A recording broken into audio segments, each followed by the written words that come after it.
raged through all Aventasia. The alliance of humans, elves, and dwarves fought against the evil army of the shadows. The war had devastated the country for years upon years, and yet no one gained the advantage. And so it was that in that time of deepest despair, that an old archaeologist uncovered the location of the artifact of divine fate. The artifact could fulfill every wish, and thus decide the war, for one side or the other.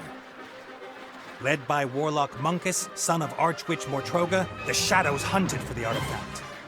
And they would have reached it first, were it not for a group of heroes who stood against them. Wilbur, the young gnome who was the first of his clan to become a mage. Ivo, the courageous elven princess from the Woodland Realm. And the Critter, a hairy creature from the Northlands, companion of the most brilliant of the heroes, Nate Bonnet, who was supposed to spend the rest of his life at the side of an elven princess, who deserved a kingdom and all the riches in the world, who should stop wasting time talking about himself in the third person. Ah!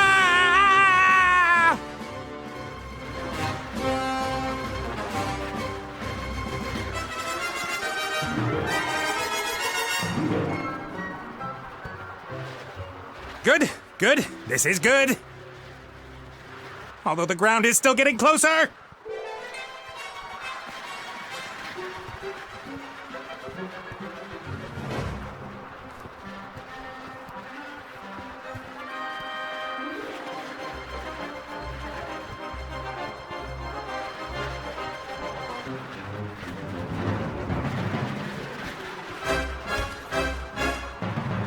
Part of the jetty. At least some of it survived the explosion.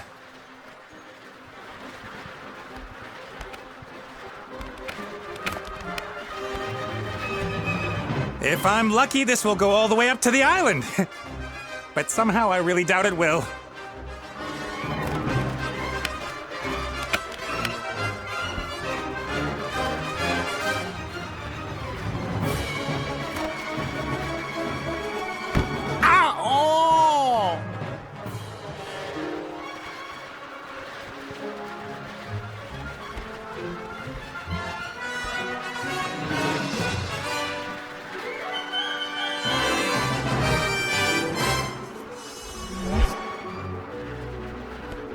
Hi, Nate. How's it going?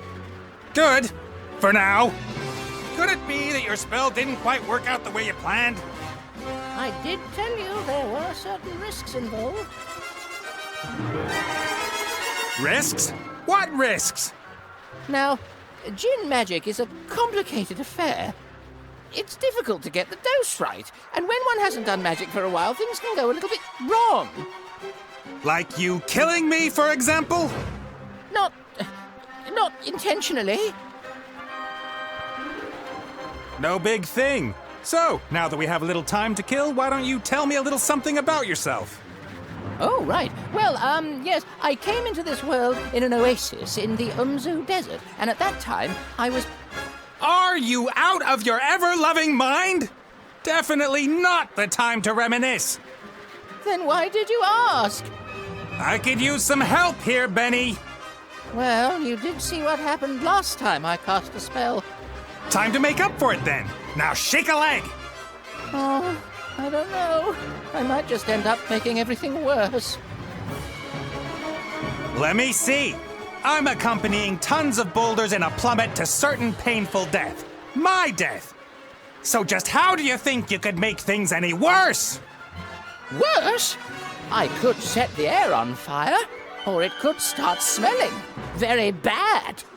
Can't you just stop time? Or wings! Give me wings! How about that? Oh, this is all terribly complicated. I really don't feel up to it today, Nate. Benny! Perhaps tomorrow? I really do need to think through what's happened today properly. You get me out of the mess you got us into right now! Please don't yell at me! I just can't take it anymore! Benny! Ah! The state he's in, we can forget about miracles. I gotta find something easy, something even he thinks he can do.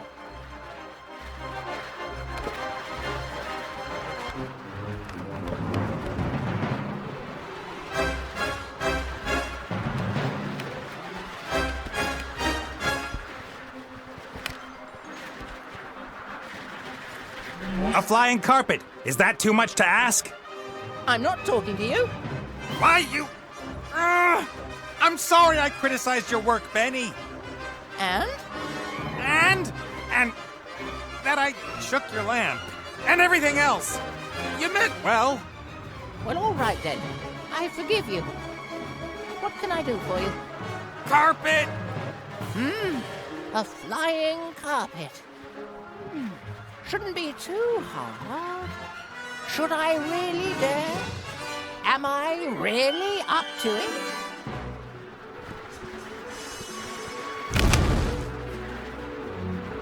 Yes!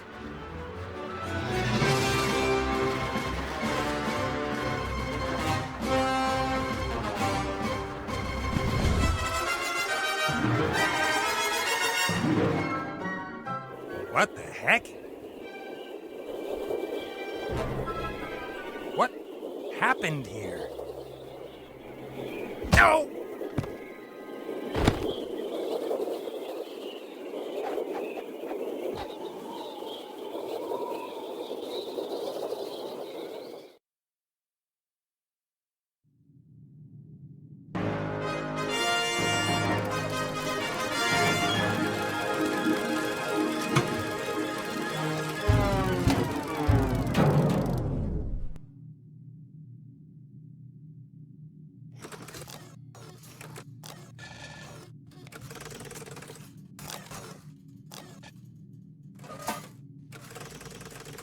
Welcome, adventurer.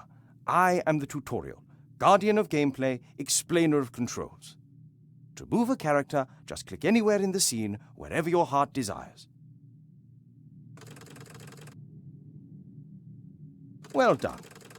If you left-click an object, then your character will perform an action determined by the context. Now click on that big lever.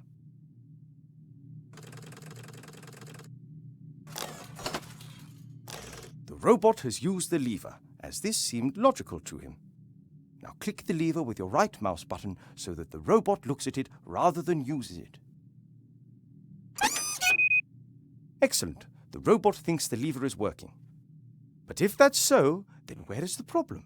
That hatch over there, left-click it.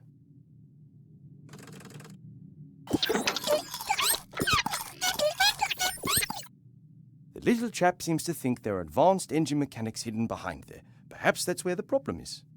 Click on the hatch again using the left mouse button.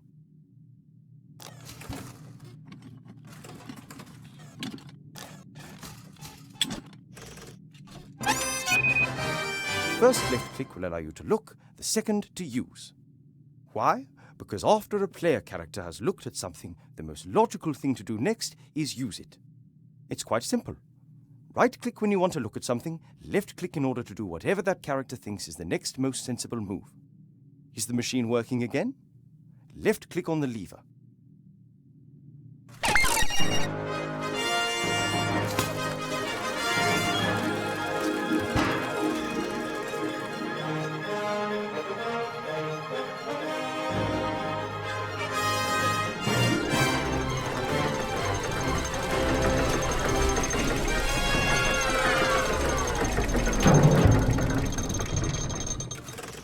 Appears to be a new problem. Better take a closer look at the engine.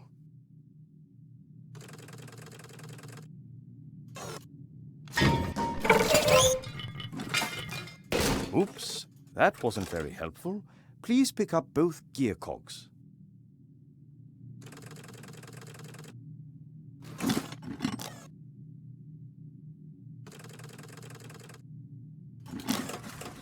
Great work.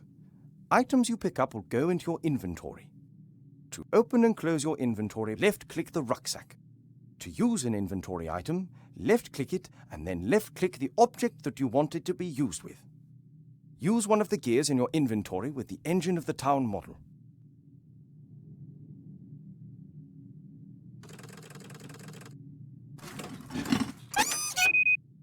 Excellent.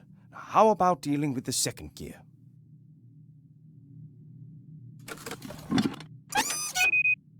Perfect. You'd better oil the engine before you switch the machine back on again.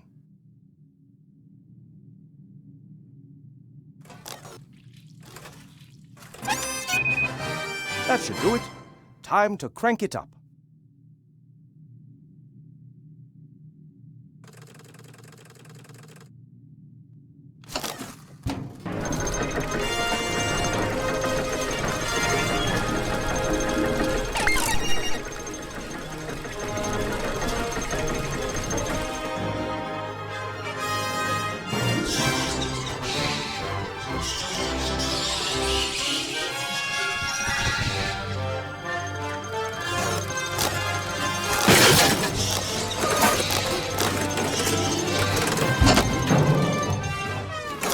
Examine objects in the inventory in more detail. Pick up the damaged figure and the toolbox. Then when you are in the inventory, right-click the toolbox in order to examine it.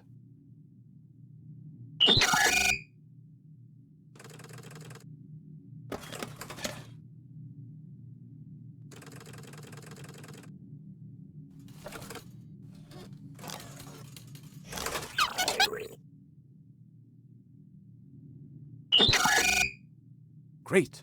You found a few items in the toolbox. You can use these items on each other by initially left-clicking the first object, and then, when you have this item on the cursor, you left-click the second object. Try to repair the figure in the inventory. Well done. Now place the figure back in its rightful place on the balcony of the castle and start the machine.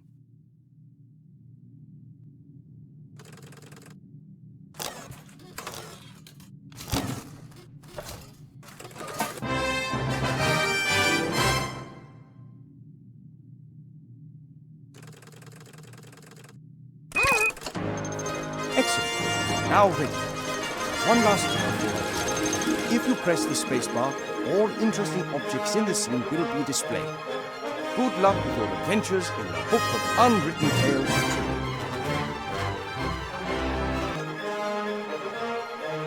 I'm worried about you. Oh, Mother. What's wrong with you? Everything's fine.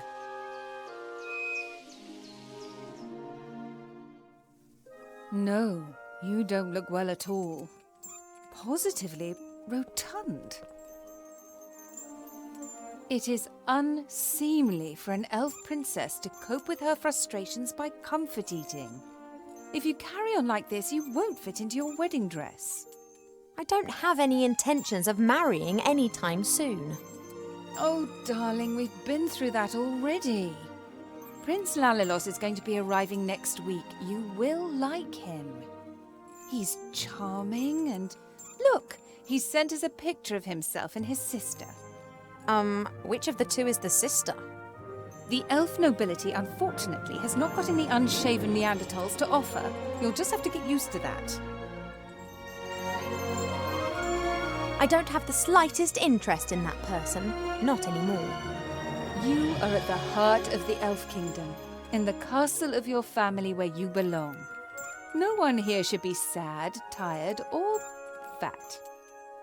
I only want what's best for you, Ivo.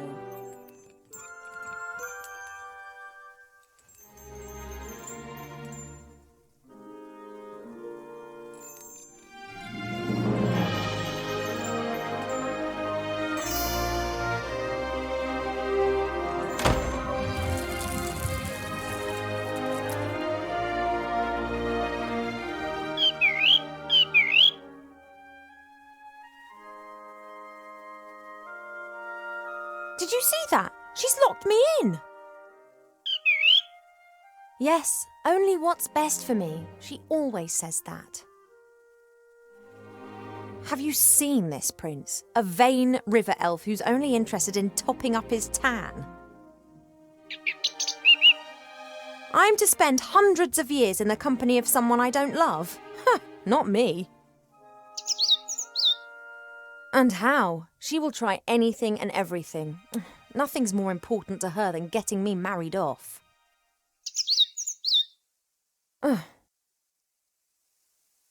When I was out there with the humans, it was the first time that I had the feeling I could determine my own destiny. Yes, it was dangerous. Doesn't that go with the territory? A life without risk, that is so... Oh, you don't understand. If I could, I would go right now. You want to stop me? Just like last time.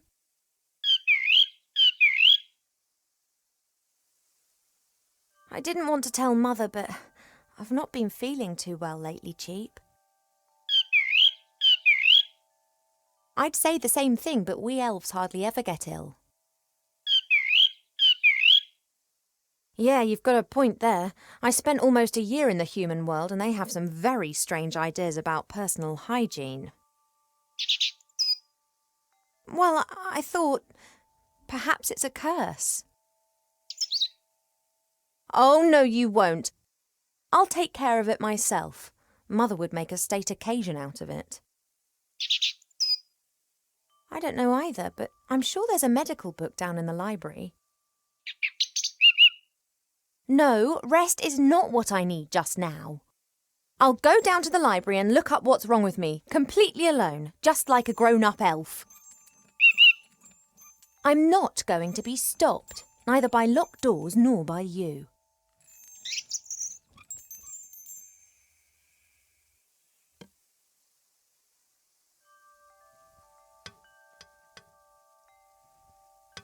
Since Nate left without saying so much as a word, Mother seized the opportunity to marry me off to a proper elf prince. So far I've managed to frighten off every candidate successfully, but she's starting to lose her patience.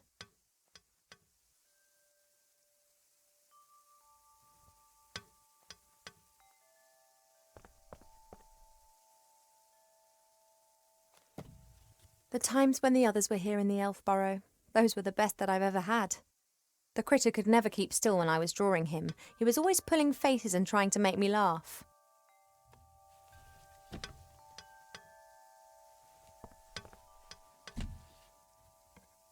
Wilbur was so excited. He loves elves and our stories. He spent hours sitting with my father and listening to him talk about bygone ages. Complete idiot.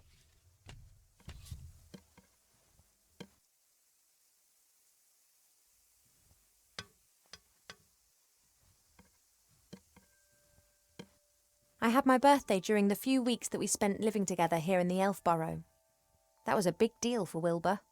He couldn't understand that the significance of birthdays tends to fade after a few 100 years. He insisted on making me a present. He sat in the corner for days knitting me this hat with his little gnarled fingers. Wilbur didn't know that autumn would last for years to come and that elves don't feel the cold, but it was still the best birthday present I've ever had. Mother looked at the hat with so much revulsion that I didn't take it off for days. Wilbur just beamed with pride.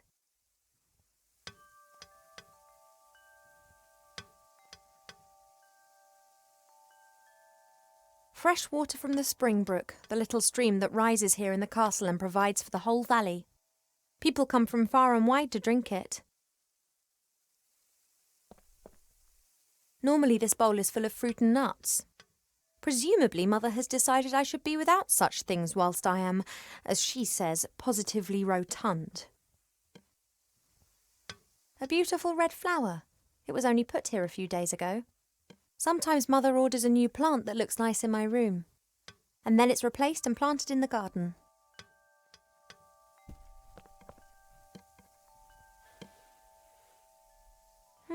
A delicate, sweet scent. It reminds me of a wood over in the west where I learnt to use a bow and arrow. An envoy from the Far East gave me this musical box years ago. Wherever I go, I always have its tune in my head.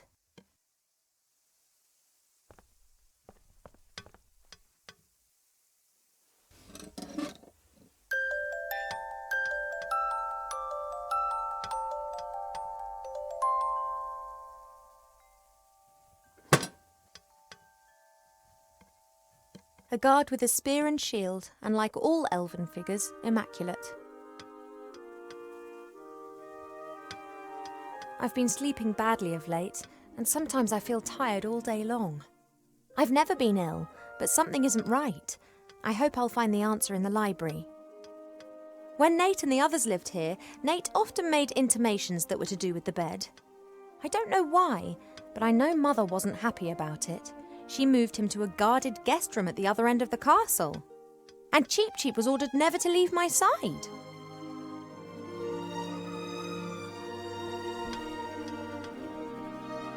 Cheep Cheep likes to look at his reflection. He strikes a pose and then tries to impress himself with it, and succeeds most of the time. Hey, Cheep Cheep, I need the mirror. I only need it for a minute. Oh, he's not budging, and his pecs can be damn painful when he puts his mind to it. My jewellery box serves as a podium for the vertically challenged narcissist. Could you please move aside?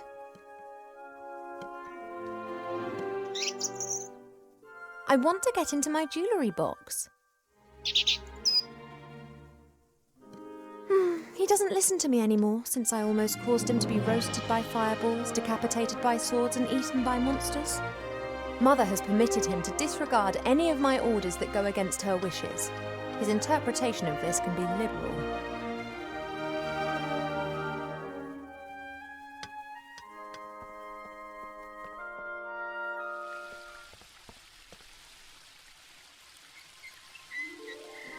We have many exotic plants here in the palace, but sunflowers are my favourite. Apologies, I need a few of your seeds. I used to look into the woods for days on end, imagining what the world beyond would be like. Now I know, and I think I miss it. I've seen much suffering, much evil and unkindness in the world out there, but it was exciting. It was alive. Here in the Elfborough, everything is so ordered, so perfect, so dull. One day's just like the next, and they just pass by endlessly. One can almost see the edge of the wood through the telescope, but I just can't leave the Elfborough. Mother would never forgive me, and there are so many dangers lurking out there.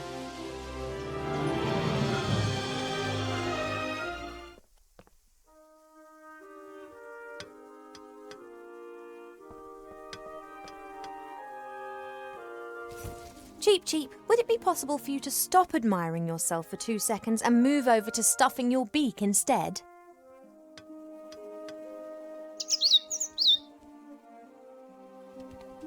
Don't say I never look after you.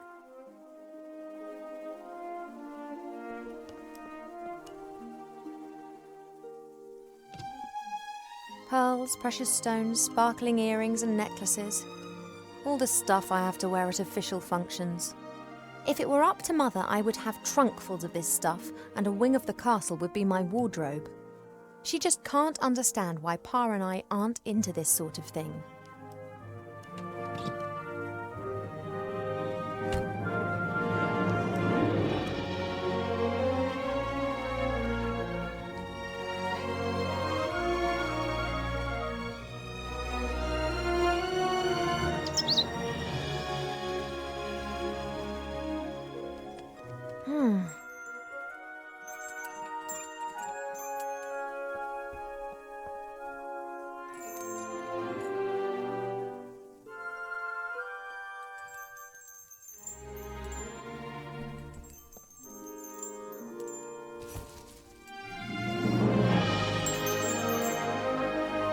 Hey, withdrawal symptoms?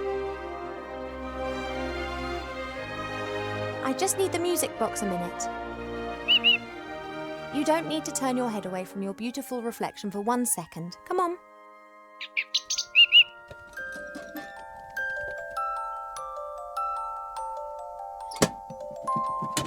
Shh.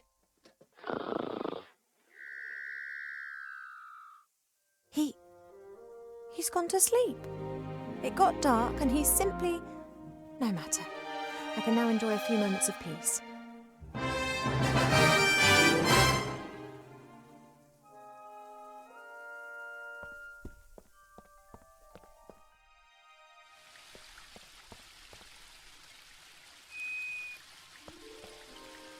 I'm going to have to take a few more of your seeds, but I promise this is the last time.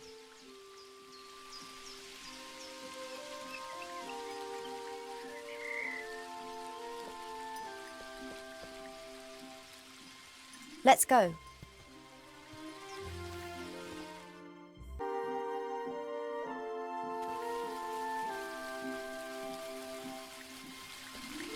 As expected, no one here. My parents are in the throne room ruling the lands. Or rather, Mother is. There's only a little water left in the bird bath. Cheep Cheep always says that it evaporates quickly. I, however, think that the constant need to replenish the water is more down to his unbridled joyous splashing and not insignificant body mass.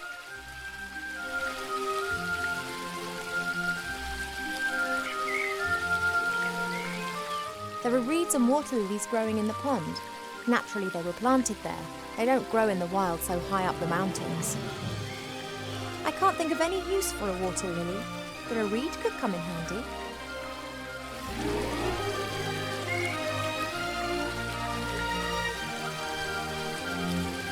There are elf-made ponds and streams all over the palace ground. Their water's said to have healing powers. No wonder considering where it comes from.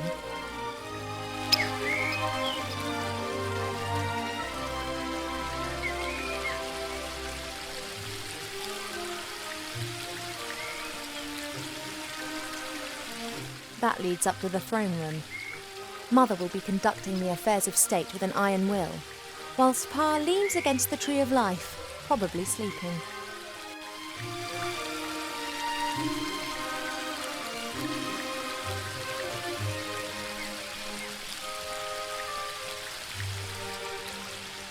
That's a weeping willow. It appears to be so content it looks anything but sad.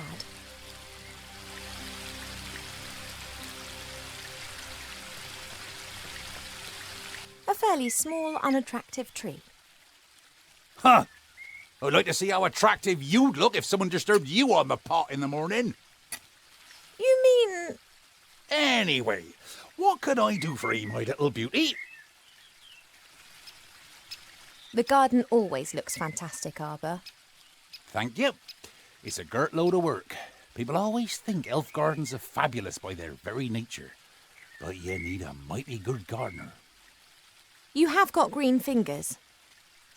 Ah, that's just moss, my dear. Happens if you spend all day grubbing around in the earth and don't wash your hands properly in the evenings. You tree shepherds do a great job. Tree shepherds? The trees just stand there. What do they need a shepherd? However, I quite fancy one of those shepherd dogs. Hey, Rex, do you want to be my shepherd dog? Nah, my darling, I'm a gardener. Nothing more, nothing less. Mother put me on a diet this morning so that I'll look perfect for my wedding. Oh, everything has to be perfect for her. No such thing in nature, of course. Or rather, everything is perfect if you just let nature run its course. You tell that to Mother. I have, many times. She'd be very clever in some things, but very daft concerning that. Now then, she is the queen. I'm old enough to be able to call a spade a spade. Spade, gardener, get it? What are you up to today then? Got much on? Oh, the usual. You know, it never rains in the Elfborough, but the flowers need their water, so I water them every day. Ah, the curse of good weather. The weather isn't the only thing which isn't right. I've been here 30 years, and for 30 years we've had autumn. Time passes differently in the Elfborough. Slower. Well, that's why everyone grows to be ancient here, obviously. But if we had a bit of normal weather and the usual seasons, there'd be a lot more variety here. You and Father, you get along well, don't you? Ah, no one understands more about nature than him, that's for sure. But I don't often ask him for help. Thinking has never got a field done, if you get my drift. He's just more of a theorist. Ah, the mud on your feet, the smell of fresh earth, all that joy and life. And he's missing out on the lot by just sitting around up there and doing nubbit. I have to get on. Yep, got a bit to do myself. I just don't know what's wrong with that plant over there.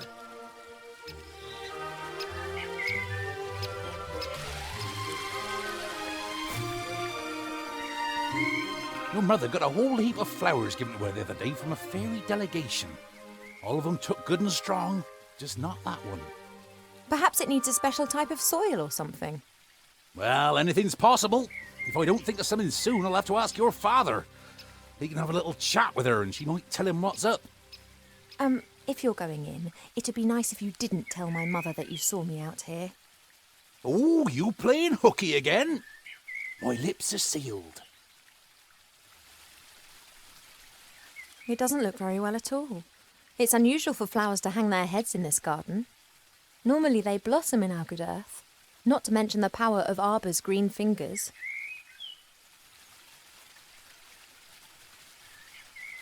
I don't know the names of all the plants in the garden. Grandmother knows them all, which is probably down to the fact that it was her that gave many of the plants their names a few thousand years ago. Shite beerwood, sweat tea, dodder flower, fat hen, bistort, stink root. We no longer invite her to family gatherings. Mother thought it was unseemly of the bees to build their hive in our garden. I don't think she could get used to the thought that she would no longer be the only queen here. This is Mother's mirror. It's said that you can see into the furthest corners of the land and know what's happening in every part of the world. At the moment, it's no more than a shallow bowl. The water's missing.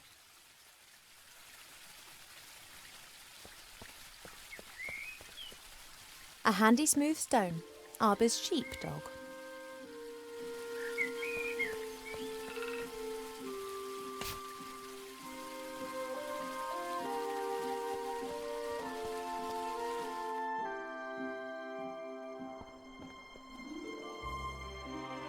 Swords of all the idiots who have tried to conquer the elf burrow.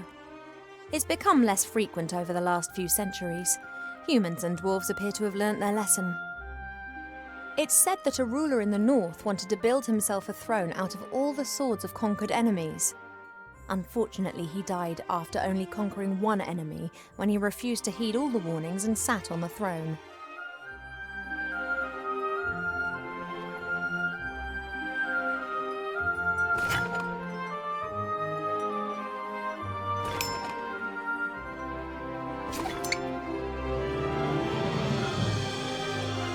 There's a selection of cubes here. For a while, it was all the rage at official state visits to give geometric presents.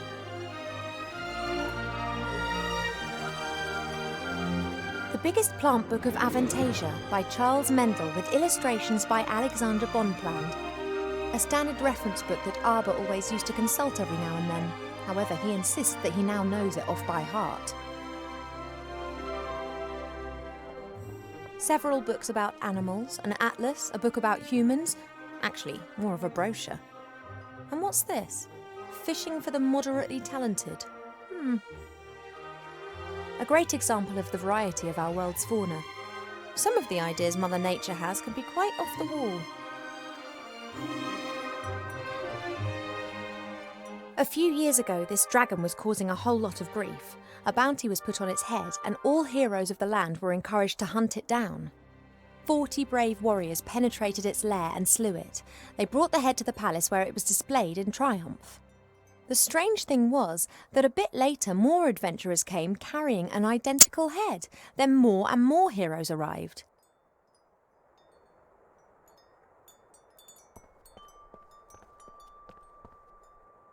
What have we got here then?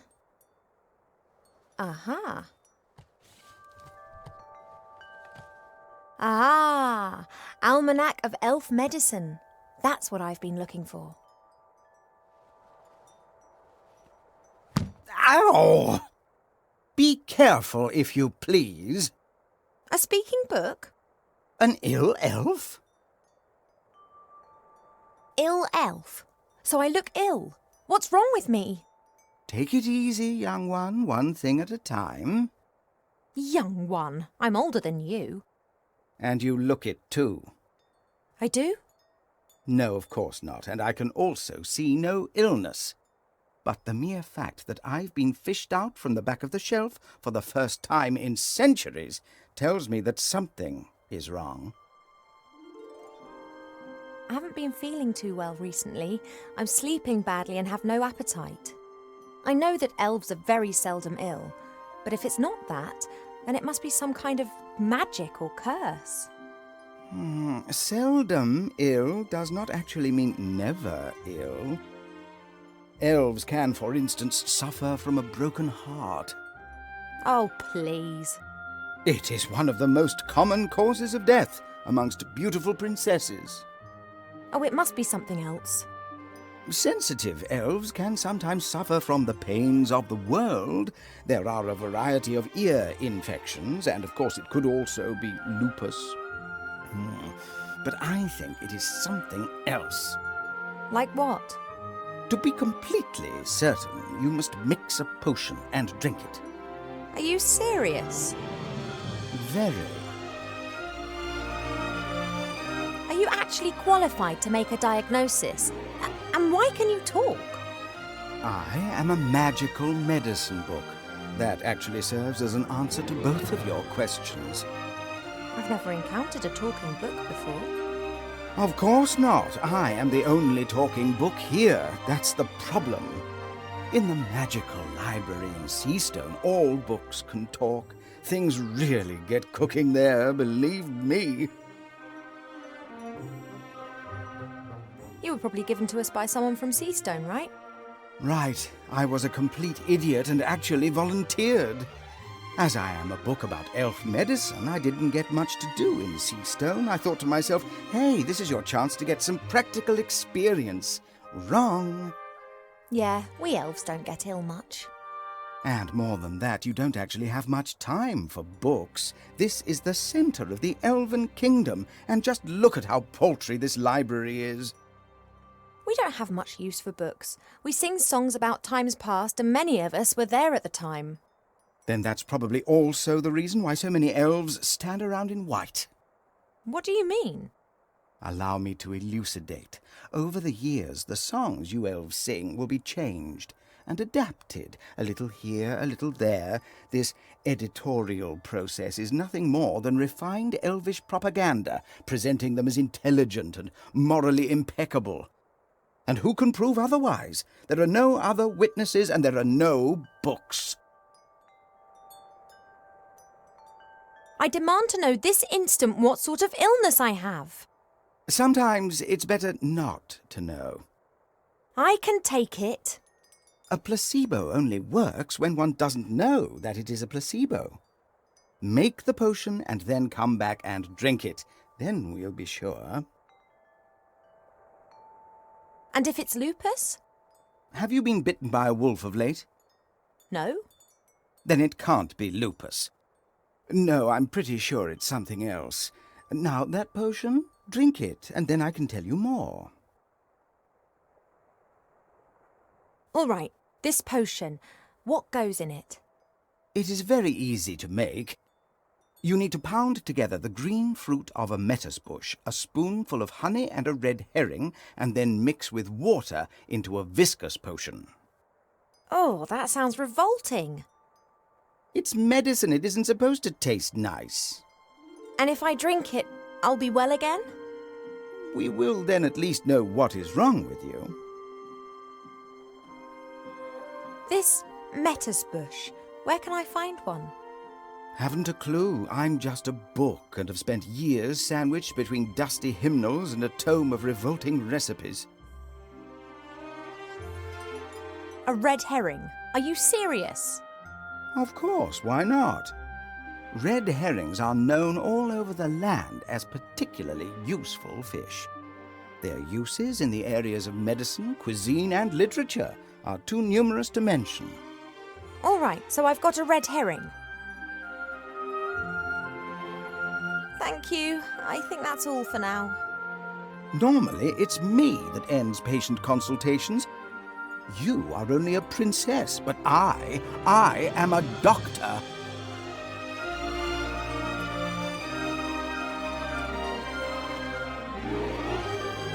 This flower clearly is one of the more exotic of the palace's flowers. It comes from a country in the deep south beyond the deserts. It's said that the flower of this plant used to be sent as a declaration of war, or if one wanted to deprive someone of all sense. Why do so many people hate this flower? Perhaps it has an abhorrent smell.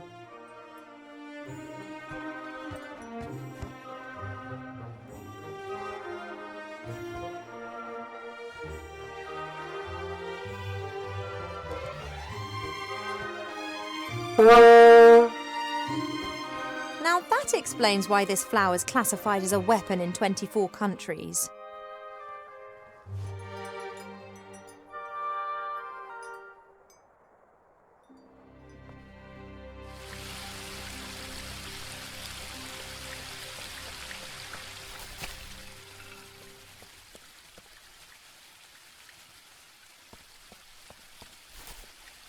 Hi, Arbor.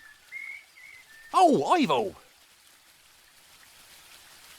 Have you found out what's wrong with the plant yet? Nope, I haven't. Everything looks proper. Earth is moist and nutrient-rich. The sun is shining. Difficult case. I'd quite like to smoke my morning pipe now, but first work, then play. If I were ill and needed to make some medicine, then you'd help me with that, wouldn't you? Ill? You're an elf! Elves don't get ill! But if I were... Oh, come on, now tell me. How can I help you?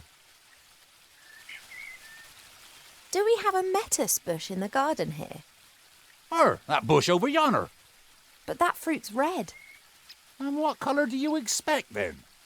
Green. Are they only green when they're not ripe? Nah, they're blue then. They're green when the bush senses danger. Pardon? The metis bush has exceptionally delicious sweet fruit. But if it thinks it's in danger, then they go green and very sour. Call it a defence mechanism. Ah, and the bush only has red fruit because it has nothing to be afraid of here. That's right. Do you know how I could get my hands on some honey? Try the kitchens. I prefer not to wander through the castle. Of course. Someone would tell your mother. Would that beehive in the tree over there be of any help? Oh, I'd be careful with that. The bees defend their honey and could give you a nasty sting. Couldn't they be distracted or tricked in some way? Beekeepers wear protective clothes and use smoke that calms the bees. But I don't have any beekeeper kit here. I just let the bees keep their honey and they pollinate my flowers. That's how we've always done it. I often see you fishing. Could you lend me your rod? Of course, if you bring it back in one piece.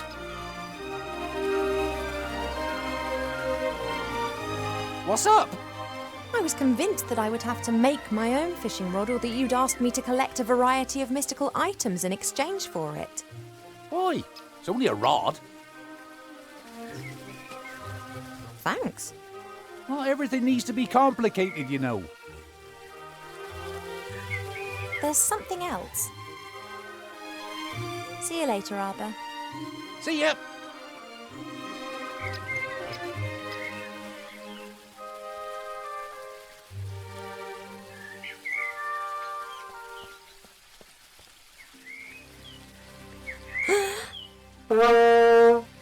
If the bush had a heart, it would have skipped a few beats. Thanks.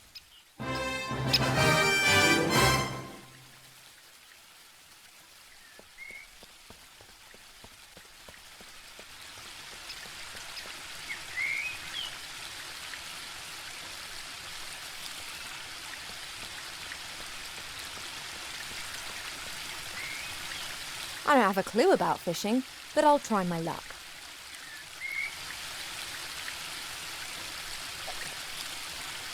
Just as I expected, nothing. On the other hand, somehow I have the feeling that I now know what I'm doing.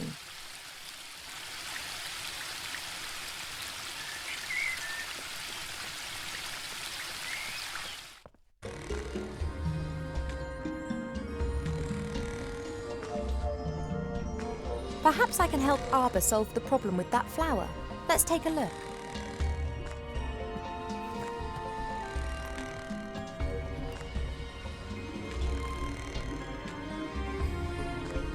This plant reminds me of the one that Arbor's having problems with at the moment. Love lily. the love lily enters into an enduring relationship with another plant very early in its life, which frequently lasts its lifetime. If the partner plant dies, then the love lily does not normally survive the separation.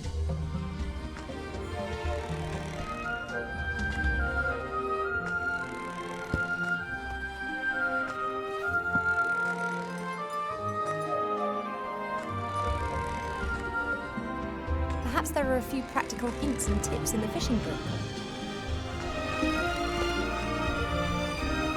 A lucrative season with a successful technique doesn't just depend on the type and quality of your tackle, but also on a really good spot. It doesn't matter whether you jig, dip, toddle or feed. Wobblers, twisters, spinners, blinkers, poppers, jigs, jerks and live bait must be presented in the most enticing ways possible. I haven't the faintest idea what all that means. I presume my fishing talents are not quite advanced enough to enable me to use this book.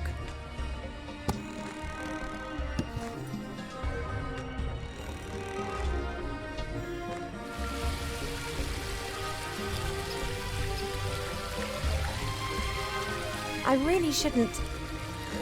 It's only Earth. I should tell Mother how her daughter. Well, she'd be delighted.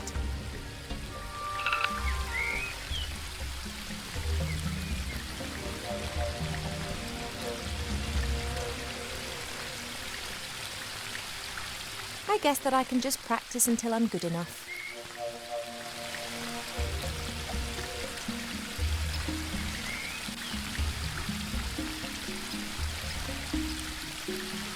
Or I could try to speed things up by learning more about fishing elsewhere.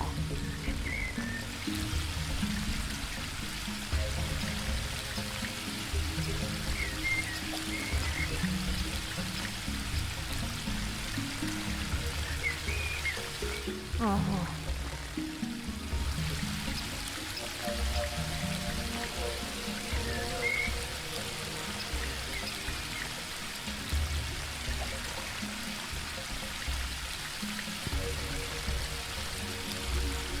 A classic.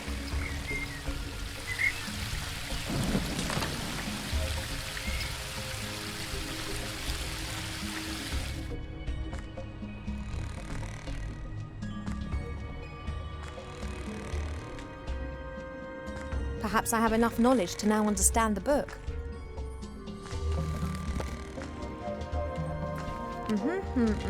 Right. Aha, oh, twice in a row, then, that was educational.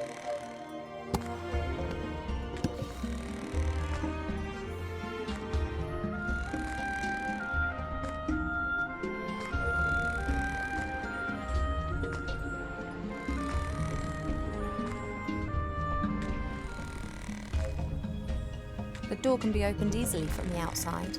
If it was up to me, it would stay open.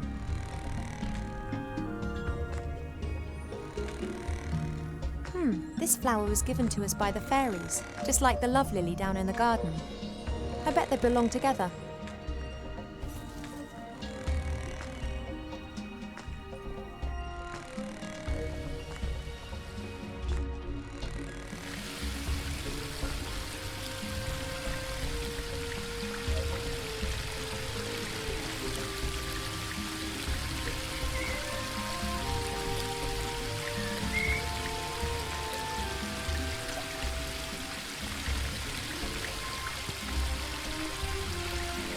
A classic.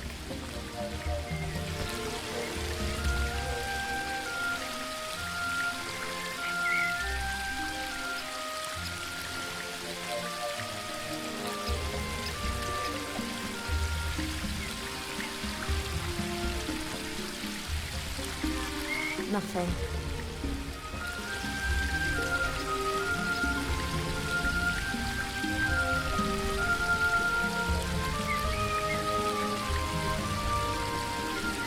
Nothing.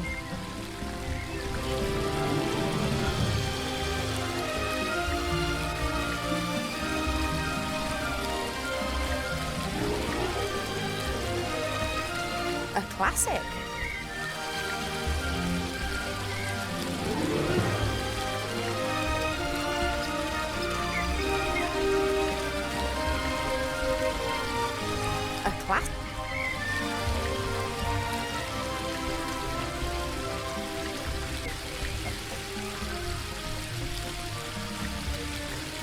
At last.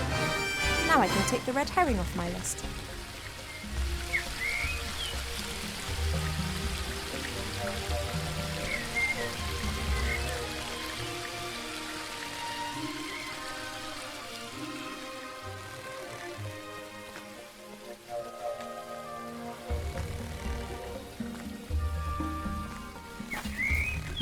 Look, do you know this flower?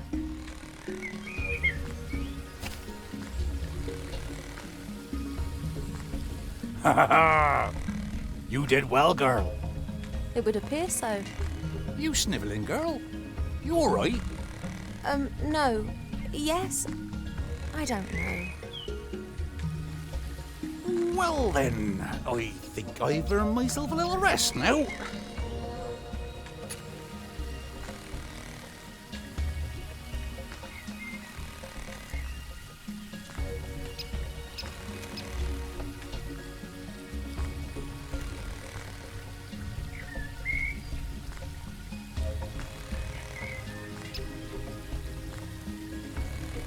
The pipe smoke seems to have calmed them down a bit.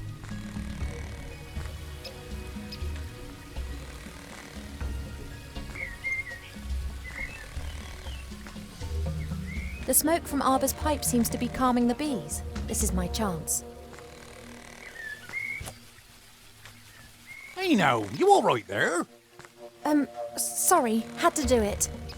Well, I'm not happy about this destruction of nature. Not unless I get half of that there honey. I don't need any more. The rest is for you.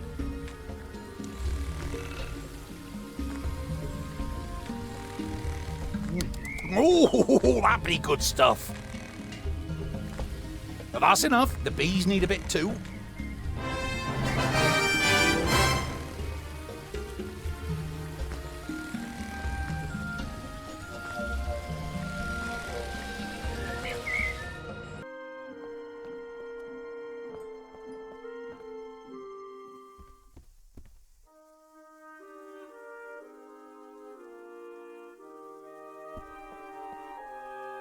Ugh, that fruit smells really sour.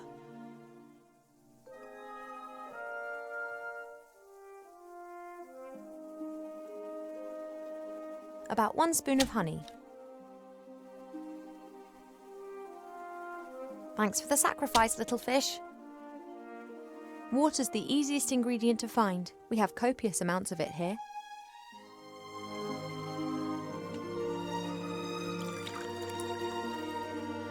That should do it. The medicine book reckoned that it should be a viscous potion.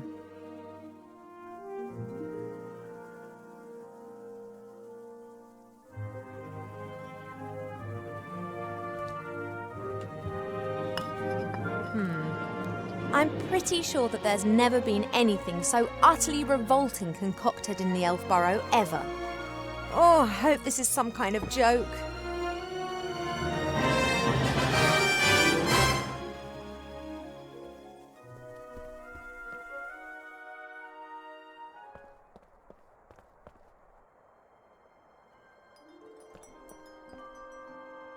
Hi. Well, what's up? The potion's ready, but you don't seriously expect me to drink it, do you? You must.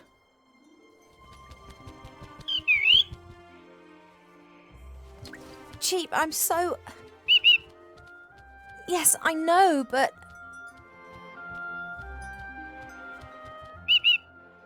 This, medicine. Well, I did tell you that I wasn't feeling well, and the medicine book here thinks it could be something serious.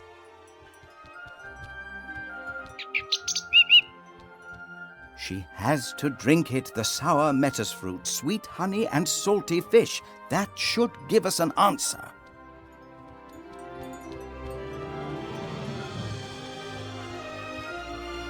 Oh, it looks revolting. It is medicine. It's not supposed to taste nice. That's right, down to the last drop. Not as bad as I was expecting. In actual fact, it's quite tasty. I could definitely drink another glass of that.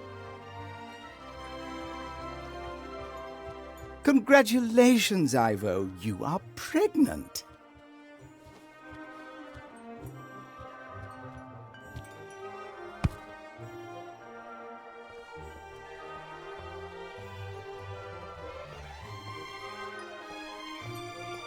No. That is completely impossible. You must be wrong. Surely it's a misdiagnosis. You are an elf and say that potion is quite tasty. I could definitely drink another glass of that. That's raging hormones talking. I don't have any hormones. Cheat, no. No, the book has made a mistake. I cannot be pregnant. I've never stood in the divine water with Nate on Midsummer's Night singing the Song of Life. Why? How do humans do it? They do what?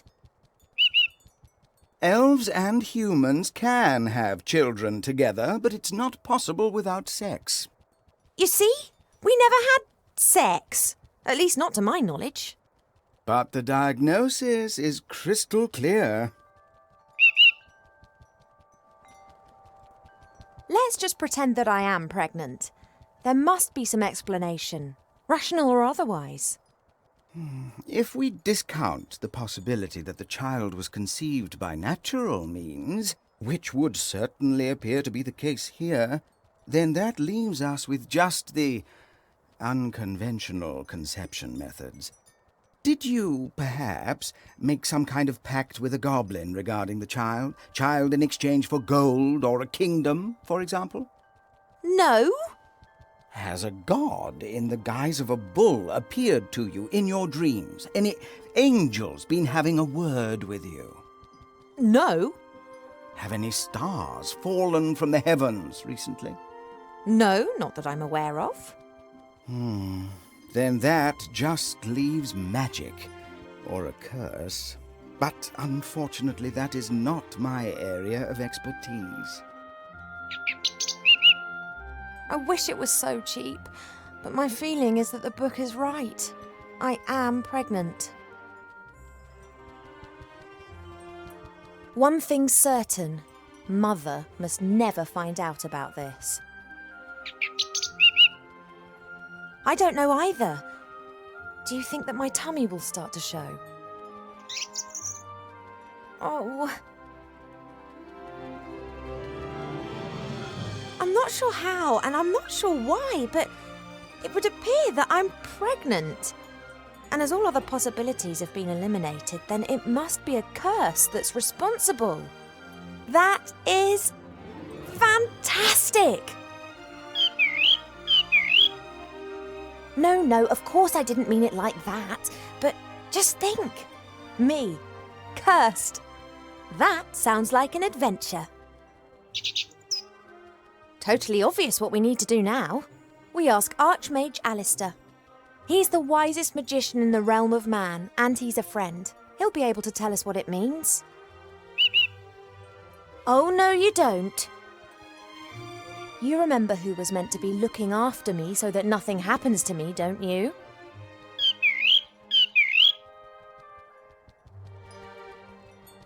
Alistair's sure to have the answers. We'll have to track him down in the Mage Tower in Seastone. Only, how are we going to get there? Seastone is days away from here. Oh yeah, saying fly is all well and good. Are you going to teach me quickly then? No, we need a fast mode of transport. And then there's the small matter of the Border Watch. Their longbows can take out a fly's eye at 400 metres, and they will shoot if said fly should dare to set foot in or leave the woodland realm without permission. You don't by any chance know the password that the Border Watch use? Typical. That's exactly the problem. Mother chooses a new password every single day, and there's no way I'll get it out of her. Oh, why don't you know the password? You normally know everything. Hey, know-it-all. Mother's mirror. It knows more than you. It must know the password. If we work as a team, we should be able to cast a little light on the matter cheap. After all, if it is a curse, then I'm the victim, not the perpetrator. Well, yes, I know that. She'll blame us whatever happens. But it's best for us to have some answers rather than just presenting her the facts, don't you think? Transport and the password. Let's go.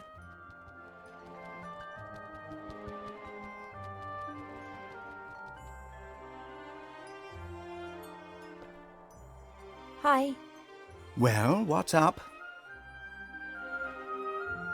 You were interrupted just now when you were going to tell me about sex. Indeed, someone is of the opinion that a princess does not need to know about such things. Oh, come on, tell me. I could tell you a lot about it, but it would be unwise for me to annoy your parents. They could burn me, or even worse, give me to a public library. How do elf pregnancies progress? They are very similar to human pregnancies, only they take a lot longer, about 4 years. You are presumably in the 6th month. And if I go into the world of humans to talk to the Archmage, well, time in the human world passes quicker. Then your pregnancy will go faster, that's for certain. The consequences are difficult to predict. I am not aware of an elf ever having a child outside of the woodland realm. Let's hope it doesn't come to that. If everything goes to plan, then I'll be back in a couple of days and we'll know what's happened. That would be advisable. Pregnancy can play havoc with the body and mind. It does not take a lot of imagination to work out what a turbo pregnancy in the human world would do to an elf. Thank you for your help. That's what I'm here for.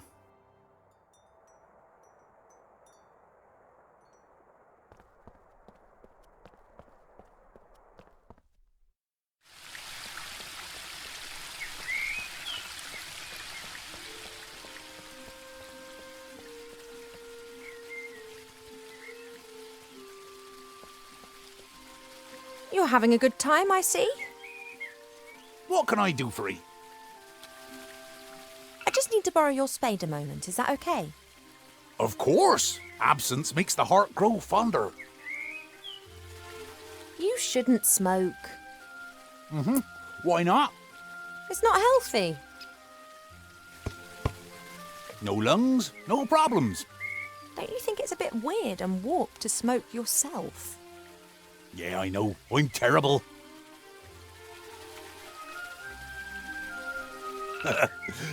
Don't tell no one, though.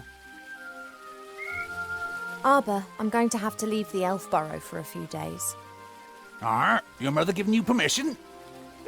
Not as such. Oh, she not gonna like that. But one has to do what one has to do. I wish you a good journey. Oh, thank you, Arbor. And don't tell anyone I told you. I wouldn't dream of it. Just don't you go staying away too long now. You know, time out there runs much quicker than here in the woodland realm. Of course. In the outside world, we elves age like humans. That's why most elves avoid it like the plague. Quite right. Tell me, you know a bit about nature, don't you? How does this childbearing stuff work exactly? Oh, don't know. Ask myself the same question. The bees pollinate the flowers flower seeds are carried away by the wind and new plants grow. Very simple and easy, that. But elves, humans and dwarves don't produce nectar. What have you got to offer the bees? Yeah, and also our children don't grow in the earth, they grow in us. I know. Isn't it absurd? Do you know how to cast a spell over a magic mirror? Do I look like a magician or priest? Perhaps you saw Mother doing it sometime. Many times. She tips water from 3 different vessels into the bowl and then mumbles a bit to herself. Some kind of elf priestess magic nonsense. I don't know nothing about that. Me neither. I have to get on. Don't work too hard. That I won't. An all-knowing mirror. In the current situation, that would be more than useful. The only question is how to cast a spell over the mirror. I've never done that before. There are 3 symbols on the bottom of the bowl. I wonder what they mean. They're the same ones as the columns in the throne room. Each symbol depicts a droplet. Sometimes there's a line underneath it, sometimes above, and here is a circle going through the droplet. Haven't got a clue what they mean. I have seen these symbols once before, up in the throne room if I'm not mistaken.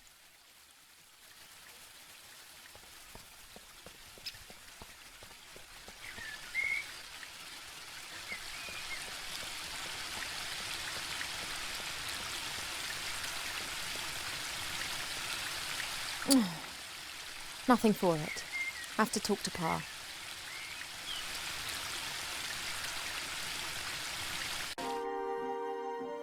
Ivo, I thought that we'd agreed that you would stay in your room. I'm no longer a little girl who can be shut up in her room. No? How did you get out of your room? Did you trick Cheep Cheep and then climb over the balcony? That sounds very grown up. I just left my room to do a bit of training. Mm-hmm. You said yourself I've put on a few pounds, and I'm not going to get rid of them by lying around on my bed all day. Where does this sudden insight come from? I can't keep asking myself what to do with my life. Perhaps marriage isn't such a bad idea. It most certainly isn't. And if you train diligently, I'm sure Prince Lalilos will like you a lot. Of course, fine. I would love to help you, but I'm most dreadfully busy. A kind of epidemic seems to have broken out in Seastone. An epidemic in Seastone? It's strange. We're getting reports from the whole of the Middle Kingdom. Objects and beings have been changed. What do you mean? The situation isn't clear. It appears as if some kind of terrible power is gradually moving through the whole land, changing it. Do you remember the story of the Nothing? A big blackness that gradually swallowed a fairy kingdom bit by bit. Of course. This time it is much worse. It is pink.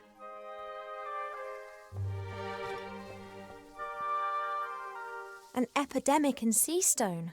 Is it wise for me and it to go there? On the other hand, Wilbur and the Archmajor in Seastone. Perhaps I can help them to fight the epidemic in exchange for them helping me with my problem.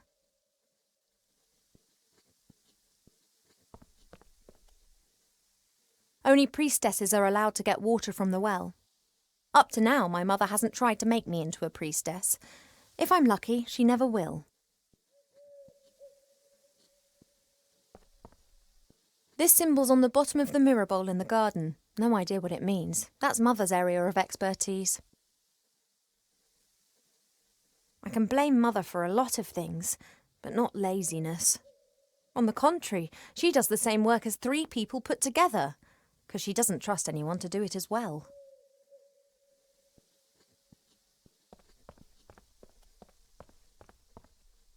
Mother? Yes, Ivadora. Those symbols on the columns, what do they mean? First your insights concerning your wedding, and now an interest in the spiritual. You do surprise me. The 3 symbols depict the 3 different forms that water takes. They are important in many rituals. Water that falls from the sky.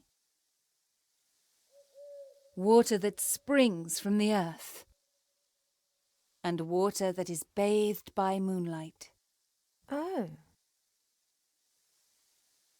What's all this different forms of water all about then? Not all water is the same. It changes. If it bubbles out of a spring, then it is spring water. Then it turns into stream water, perhaps into river water, and then sometimes later into sea water. The voice of water changes, its soul.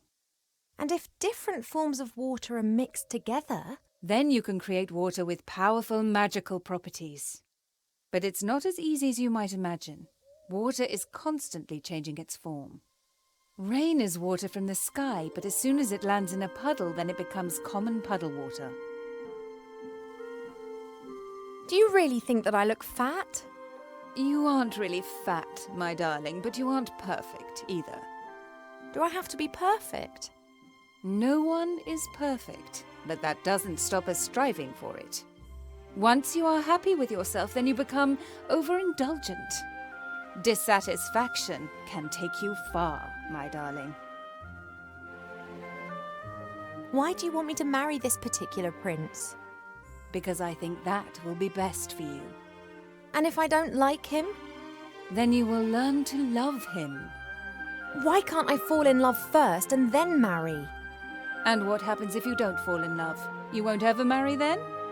Don't be childish, Ivadora. Do you know what can be done to fight the epidemic in Seastone? Done? Nothing, my darling. It's a matter for humans.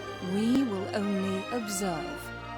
How hard would it be for us to actually help solve a problem for once, instead of waiting for it to solve itself? If Alistair needs my advice, he can ask me, and up to now he has not done that. But... I'm not going to interfere. See you later, Mother. Don't pull a face like a wilted willow, Ivo. Smile.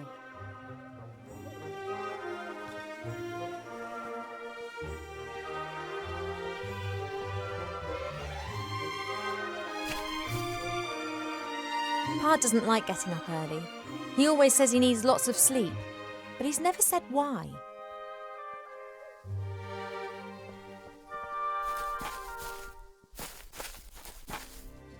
Hey, Pa, the day started ages ago. What? Oh, Ivo, how's my favourite daughter? I'm your only daughter. Oh, that I had 100. You are and will remain something very special. The other 99 will be as well, though. Pa, you're nuts. Isn't it a wonderful day today? Again. Just as the caterpillars cough in the morning dew. Yet, something seems to be troubling you. She locked me up like a small child. Have you argued again? She started it. She loves you. And she only wants the best for me. How can it be best for me if she constantly criticises me and forces me to do things that I don't want to do? She believes that this will help prepare you for the life that awaits you. I'd just like to decide for myself. I know. Your mother just doesn't understand that, because she never had that choice. You are always defending her. Doesn't she drive you mad too? Naturally. Then why don't you tell her? Does the gnu talk of spring when the shadows are tickling the squirrel? I love her. It's just a phase. She'll change. And if she doesn't change, then I will not love her any less. I love you both as you are, warts and all. Mother wants me to marry this Prince Lalilos. I did hear about that. Is that your wish too? All I wish for is for you to be happy. Aha, so I'm not going to marry him. Unfortunately, not all wishes are granted. Oh. You are an elf princess. You will need to marry sooner or later. It's just when and who. I'd rather just leave that to Mother Nature. I wish you could convince Mother of that. I fear her faith in your taste of men has been shaken a little since... Well, you know. She wants to prevent your heart being broken again. That's why she is choosing someone that she thinks is right for you. Pa, would you have used the artifact of divine fate? Or would you have hidden it like we did? I think that too much power can corrupt any one of us. But you have great powers, and you've never used them for evil. I could have cured diseased woodlands with the artifact, cleaned rivers in the air. And then what? Then I might have chased away the lumberjacks and destroyed the factories of the dwarves. I could have helped a lot of humans. Things take time, Ivo. If you force change before its time's come, then it won't last. I need to tell you something, Father, but I'm not sure how. You shouldn't worry too much. It's not good for the baby. You know. Has a zebra got stripes? How can it have happened? Why? I don't know. Is that important? It is. I want to know what's happened to me. Then look for the answers, my little bud. How can you be so calm about it? Because I know that everything will be fine in the end. And if it isn't fine? Then it is not the end. If you don't know what the pregnancy's all about, then I'll have to travel to Seastone and ask the Archmage. The fact that I don't know means that you did not get pregnant by natural means. And if something does not conform to the laws of nature, then it must be magic. No one knows more about these things than Alistair. We agree, then? Like snails munching cabbage. Only your mother isn't going to permit it. I know, but I'll work on that. Enlighten me, Father. The moth and the dandelion, loved by me like very little else, bring the little llama to tears. Understood. I've got quite a lot to think about. Goodbye, little daughter.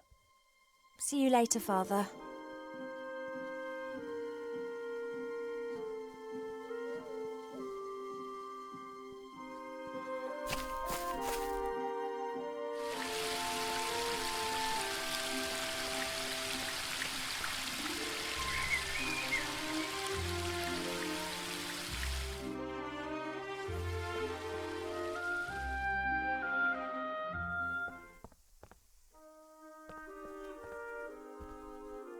That's just what I need.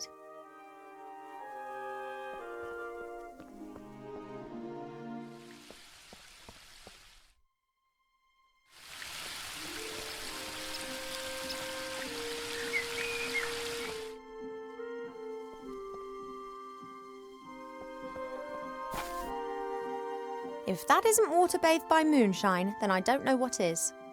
The only problem is, Mother guards this water like treasure and stands directly next to it.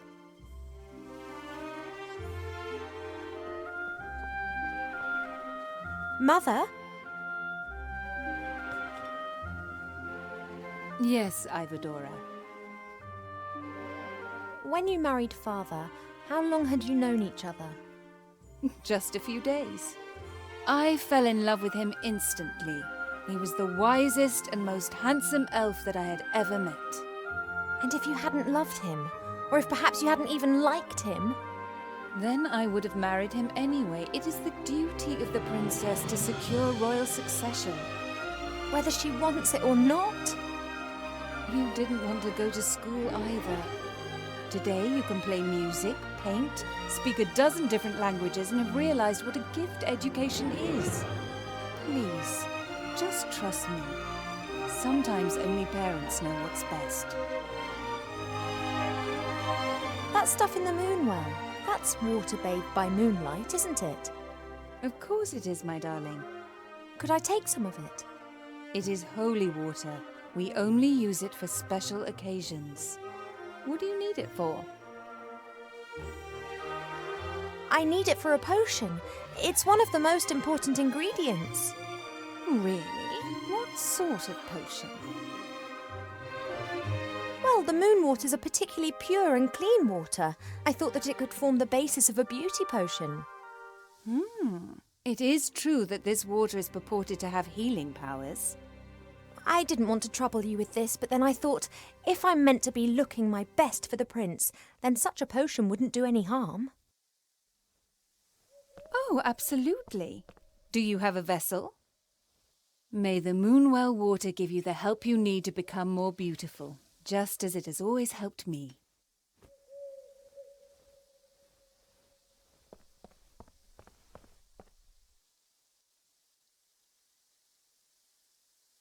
See you later, Mother.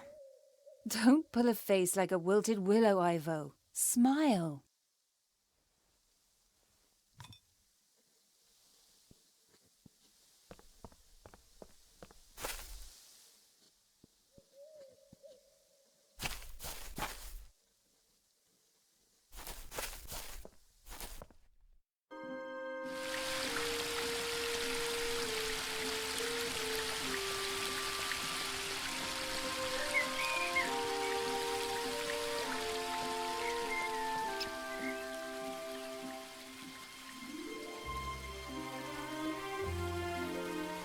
Right, now water that has been bathed in moonshine. That must mean the water that's come from the Moonwell. It works. One of the symbols is glowing.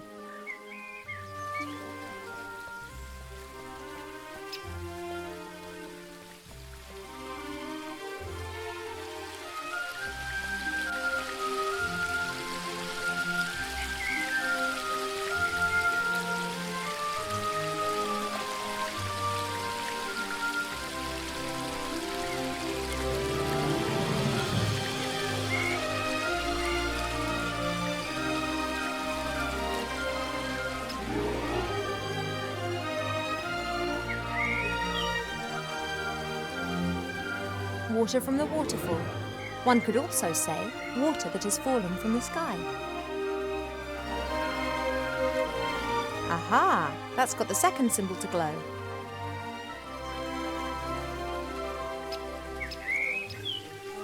You're having a good time, I see. What can I do for you? I need a special sort of water arbor. Can you help me? A special sort of water? Now, who's been dreaming that stuff up then? Arbor, please help. I need water that spills out of the ground. There, the waterfall. As much water as you want. Oh, it's not that simple.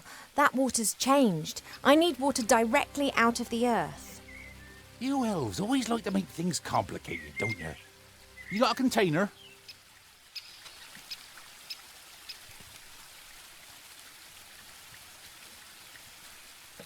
There you go.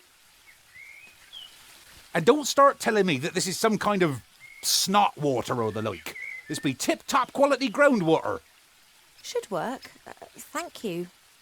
I have to get on. Don't work too hard. That I won't.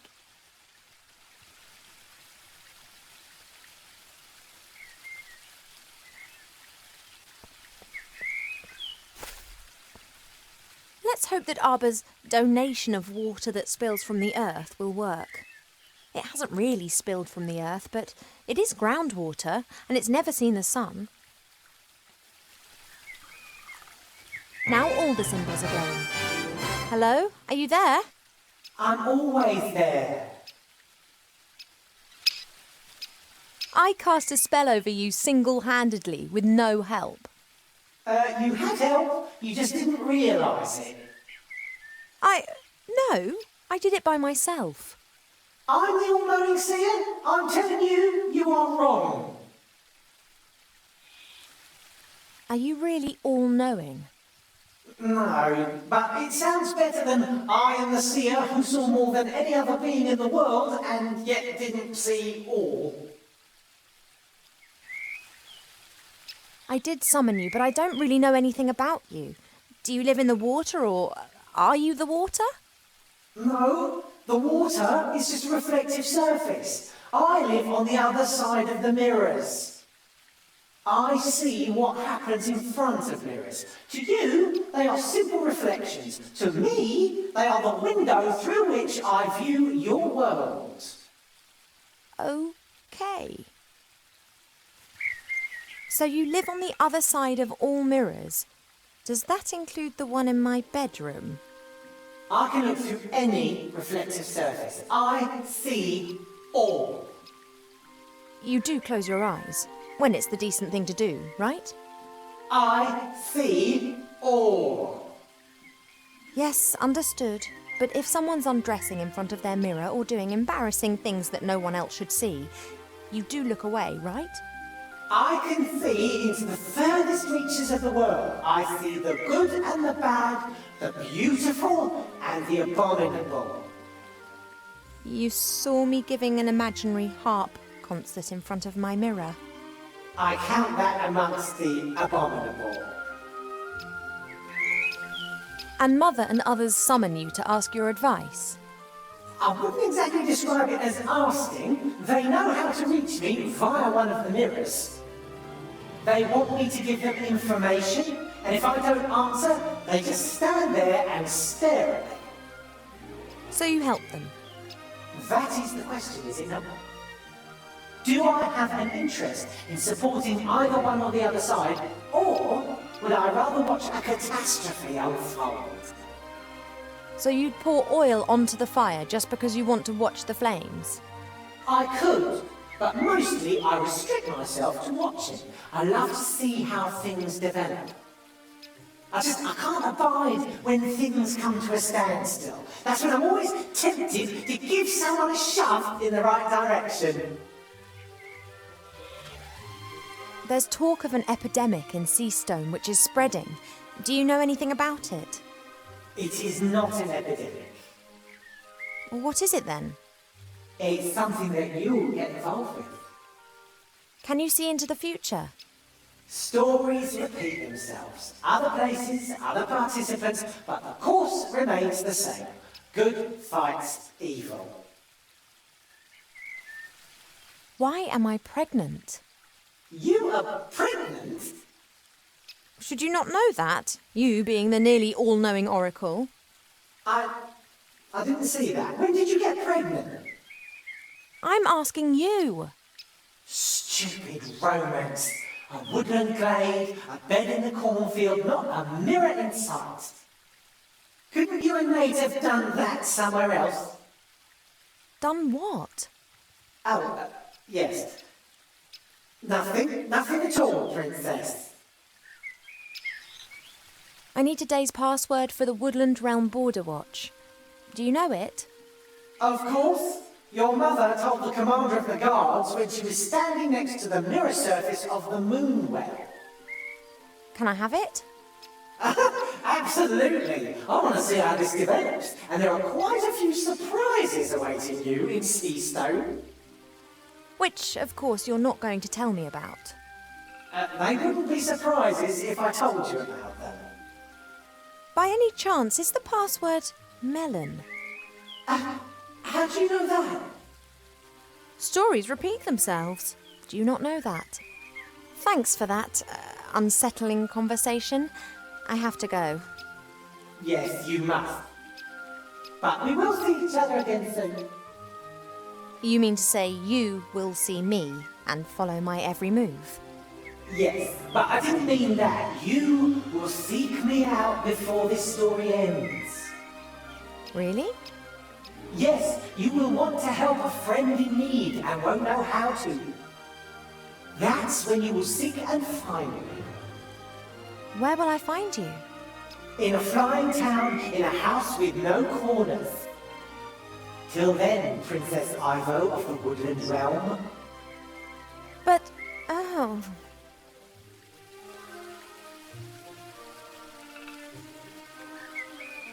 I don't know what I could ask him right now.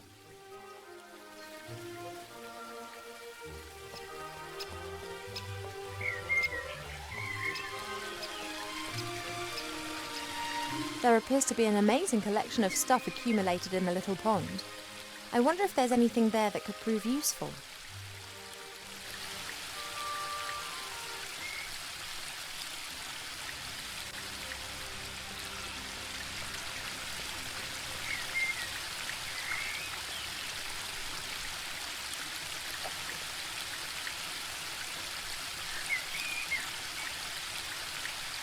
Nothing.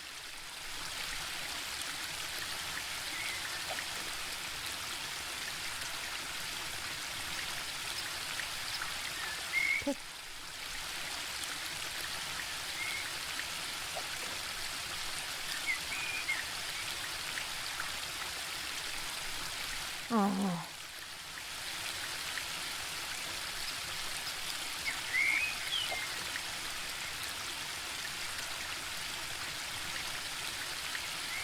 Nothing.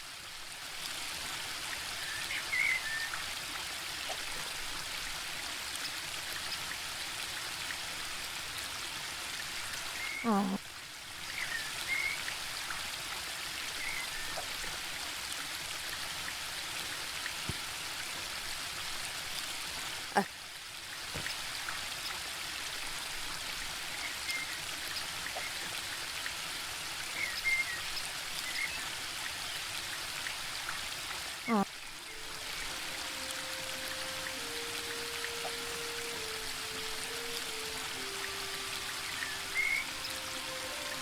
Nothing.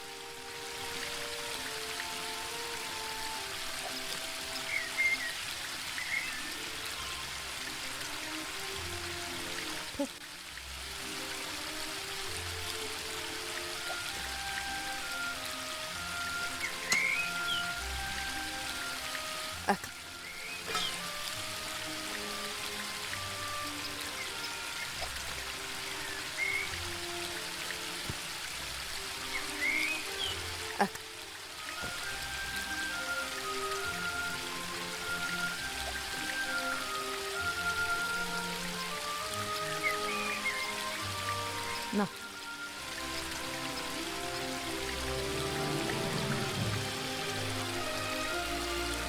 A fishing hat, which not so long ago I thought was extremely hideous.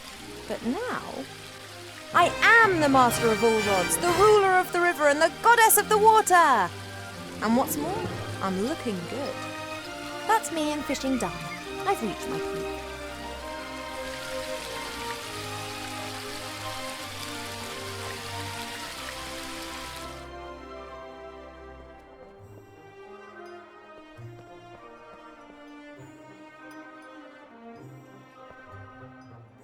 Hey, Cheap. Think, Cheap. How can we both get to Seastone without me having to grow wings? You've got an idea?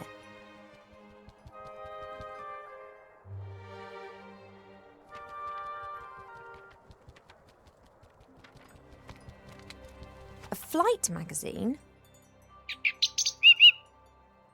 You've taken out a subscription to a flight magazine? Yeah, all right. Page 15. Hippogriff stud Eculeus in the Blue Mountains. The best battle and hunting hippogriffs in Aventasia. A hippogriff? That could carry me. Not a bad idea, Cheap. But the Blue Mountains aren't close. And just look at the price. A pot of gold. Now, where are we meant to get that from? Yes, I think you're right. We'll have to think of something.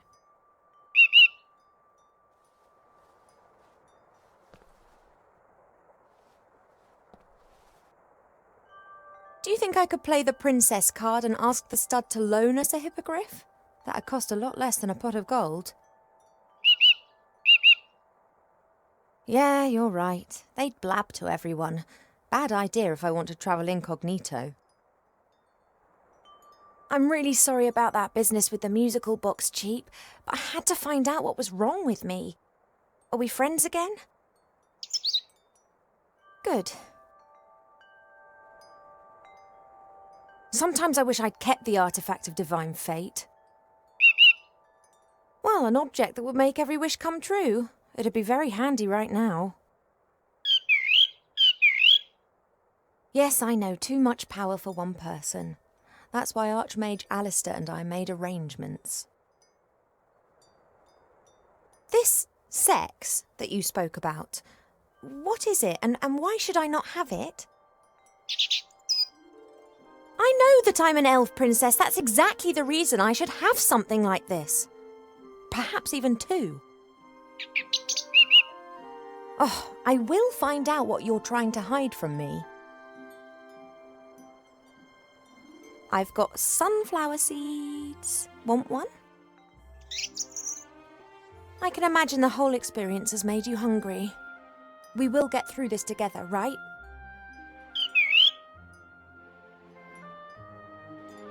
I'll be back soon, Cheap.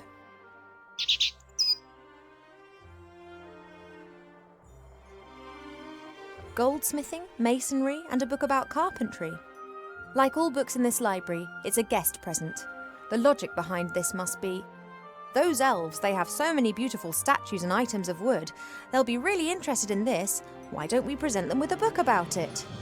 What they don't realise, though, is that if we're interested in a subject, then we'll already know pretty much all there is to know about the matter, and the book's of no use to us whatsoever.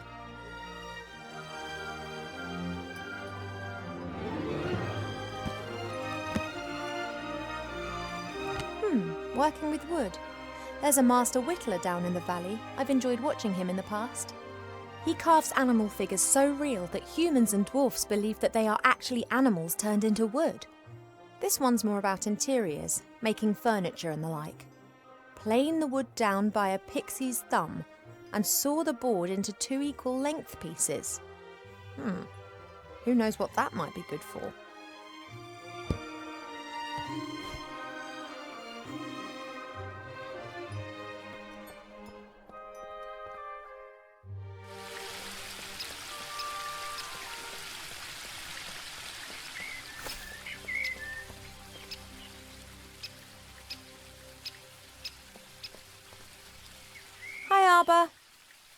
What you got there? Be that the hat of a master fisher? Yep, pulled it out of the pond. But I've been trying for years to hook one of those. Well, talent will out. That ain't be talent. That be pure luck. Mappin'. Sooner or later, old Arbor will get some luck too.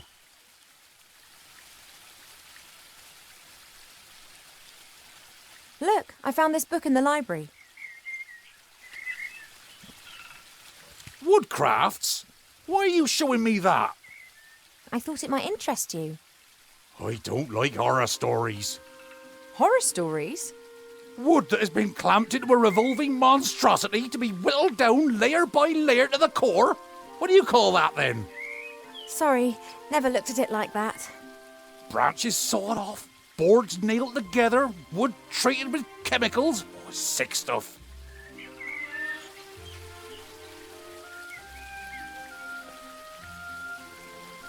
You're having a good time, I see. What can I do for you? If I happen to need a pot of gold and you happen to have one, would you be happy to lend it to me? Or if I be the Sultan of the 3 deserts and you had juicy grapes, would you feed me? Okay, seriously, do you have a pot of gold? Just like you have grapes and be the Sultan. I have to get on. Don't work too hard. That I won't.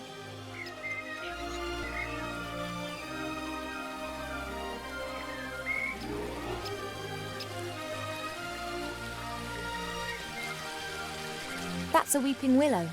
It appears to be so content it looks anything but sad.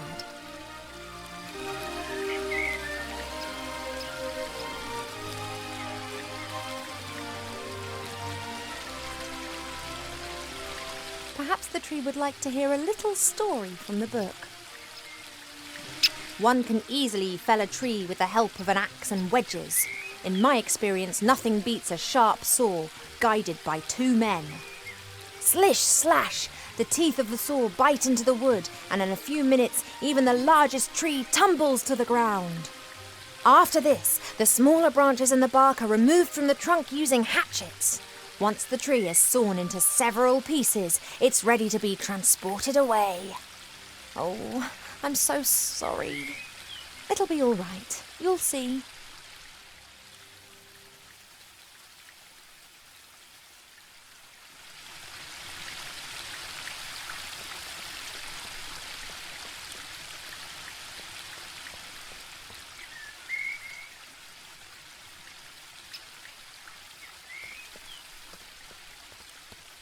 Hey, there's a rainbow.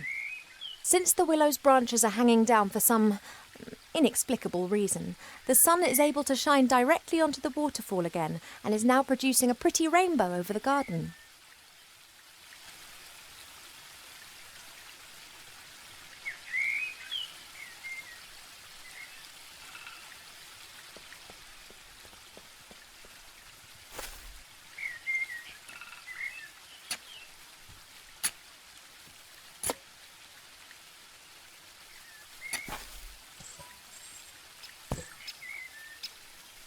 pot of gold, and no grumpy leprechaun protecting it.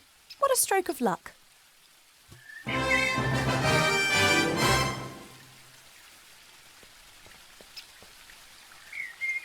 You're having a good time, I see. What can I do for you? I don't need your spade anymore. I've put it over there. Ah, that's great. And you've dug a lovely hole too, right in the middle of my lawn. Ah, sorry about that. Oh, what the heck. I'll plant it with something. I have to get on. Don't work too hard. That I won't.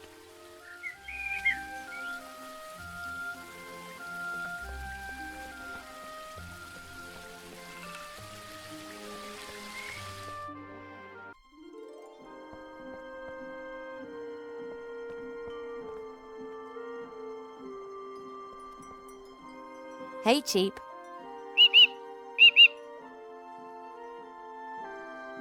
I have the pot of gold here. Go on, take it to the stud. Oh, I realise it's too heavy. I won an arm wrestling contest against an orc warrior in Seastone with the help of a strength elixir. We could get something like that for you.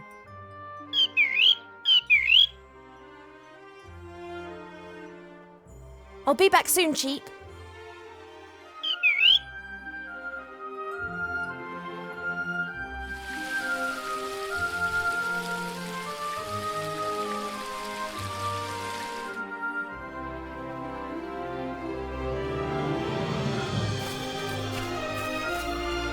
Pa? Yes, Poppet? Hypothetically, if Cheap Cheap had to transport something heavy through the air, how could I help him do it? You could ask me to give him the necessary strength. Which you have just done, have you not? Really? Of course. But the effect would not last long enough to transport you to, let's say, Seastone. He doesn't need to do that. It's just a short distance. All right, bring me some sunflower seeds. What exactly do you want to do with the sunflower seeds? You'll see. It will make Cheap Cheap strong enough to carry even a heavy load for a short while. I have a few sunflower seeds. Here.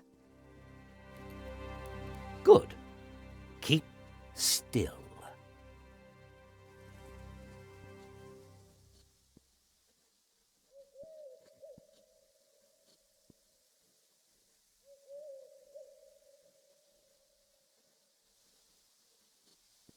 That's it. Just give Cheap Cheap these seeds to eat shortly before he starts on his journey. Thanks. Whatever you did to those sunflower seeds looked like magic to me. Oh no, it was the opposite of magic. Nature, life, pure life. And what exactly do you mean by that? Listen to the wind in the willows and the mole and the toad. They know the answer. The exact opposite of fashionable. Therefore it must be very useful. It makes me a master fisherwoman. Ah, you could have become one of those if you had fished for a few 100 years. Now the hat has robbed you of all that pleasure. I've got quite a lot to think about. Goodbye, little daughter. See you later, Father.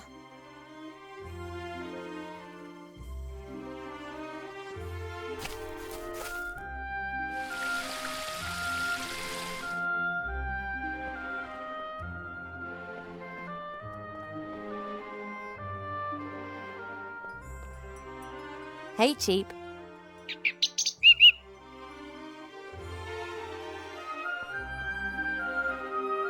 Father's changed the sunflower seeds. Well, can you feel anything?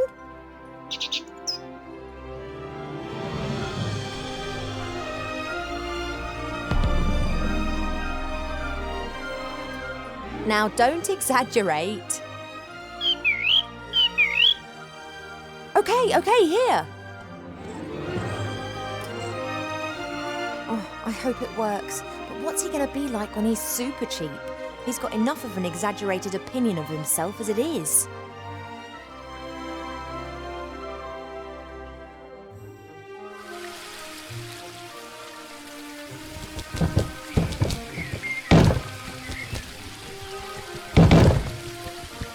Oh, that's overdoing it a bit. I thought you just wanted to deliver the pot of gold. You deserve it.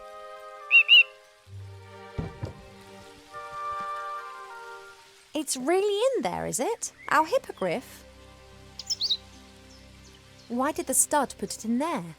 Couldn't they have just let it fly back with you? You mean it was in the box already? You didn't actually see it? Huh, I'd love to have your trust. Oh well, at least it's pretty lively.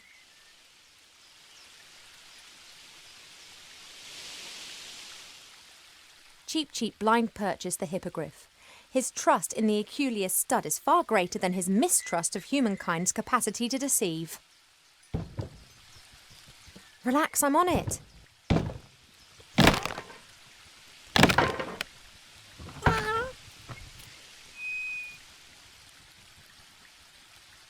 You've still got the receipt, haven't you, Cheap? Cheap? Didn't the hippogriff in the magazine look a bit different to this? Bigger, a bit more griff and a bit less hippo?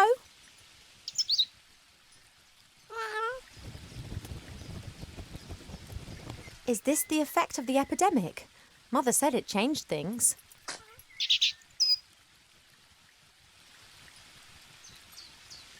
You are strong enough, aren't you? You were able to demolish that box just now. Can you carry me as far as Seastone? Right then.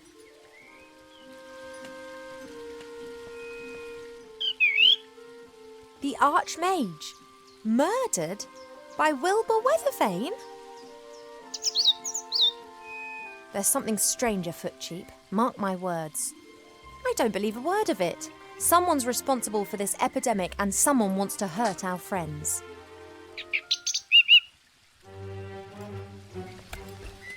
Away to Seastone.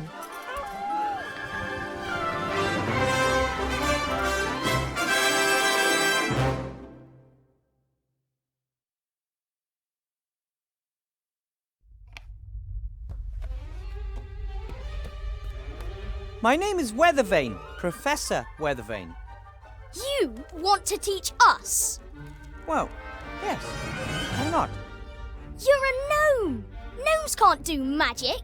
I can, and have. During my mage training, yes?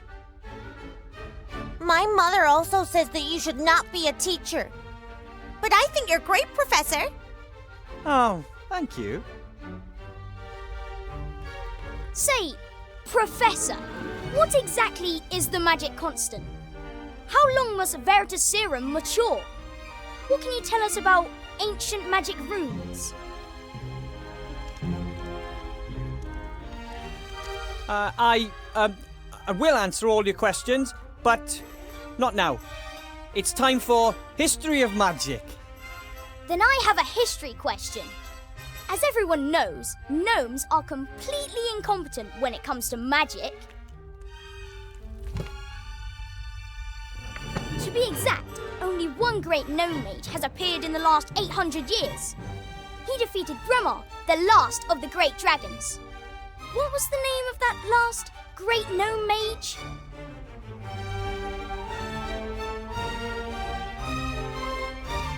He was called, sit down at your desk properly and don't ask stupid questions. But don't they say there are no stupid questions, only stupid answers? And that there aren't supposed to be any bad students, only bad teachers? Not right now. We will, open your textbooks to page 100 and... So I was right, wasn't I? You know nothing, not even the name of the only great mage your own people ever produced. I just need a drink of water. frog in my throat. Ha!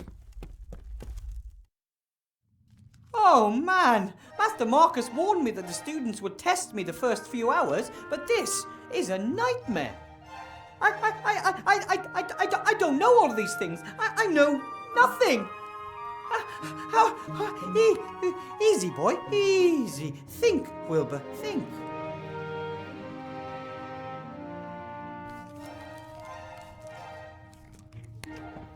It can't be healthy in the long run for Fridolin to always eat parchment and old scrolls. Perhaps he'd like the pet food I bought. This has to be the oldest shoe I've ever seen. It's so old it's even lost its ability to stink. That's strange. There's paper in the bottom of the shoe. Oh, maybe the shoe has a hole and the paper is supposed to protect the wearer from getting wet feet.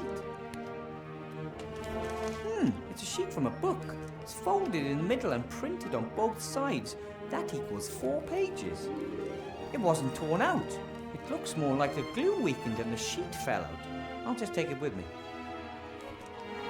Master Marcus and the Archmage were so busy rebuilding the city that no one had the opportunity to teach me anything about teaching.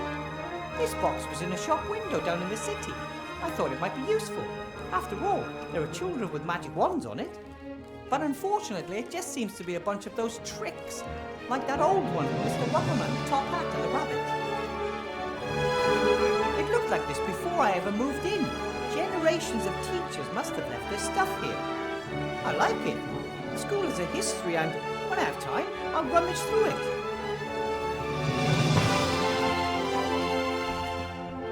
This is my contract, signed by the Archmage.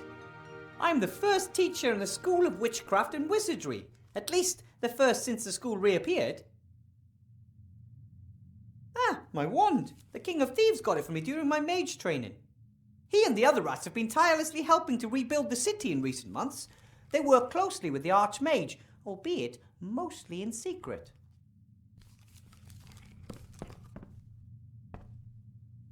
I still haven't figured out exactly how it works. Sometimes it performs the most amazing magic, sometimes it can't even perform the simplest of tasks. Archmage Alistair's promised to have a look at it sometime. Maybe it has a loose connection or something. Mages use balls like this to communicate over long distances. Master Marcus explained it to me. He'll know how I can tame those unruly students. So, what was that number again? 64731? Hello. Ah! Oh, wrong number! Come on, Wilbur. You can do it. You can inspire your students.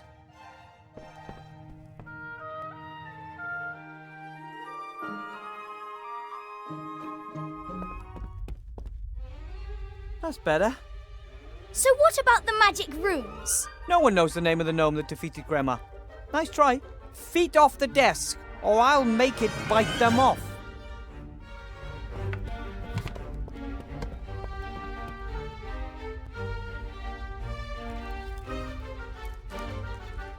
Enough with history of magic. Let's cast some spells. Fairy games. Doesn't sound bad, right?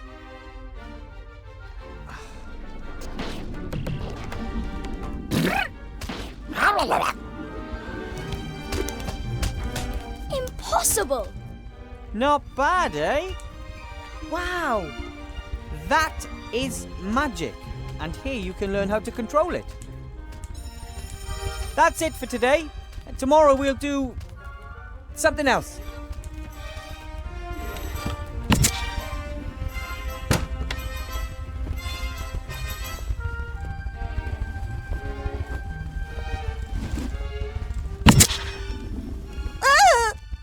Oh, sorry, honey. Get rid of that, will you? I need a word with Mr. Weathervane.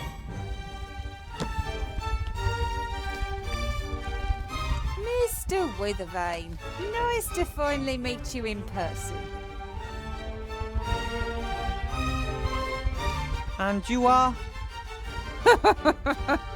How very precious. I rather thought it'd be wise to watch out for you, Mr. Weathervane. Why watch out for me? You only play the innocent little country yokel. I always knew that. Your patron, Archmage Alistair, will not win the election against me. Did you know that we're only 3 points behind him in the latest polls? No, I wasn't aware of that. How may I help you? Help me? Ha!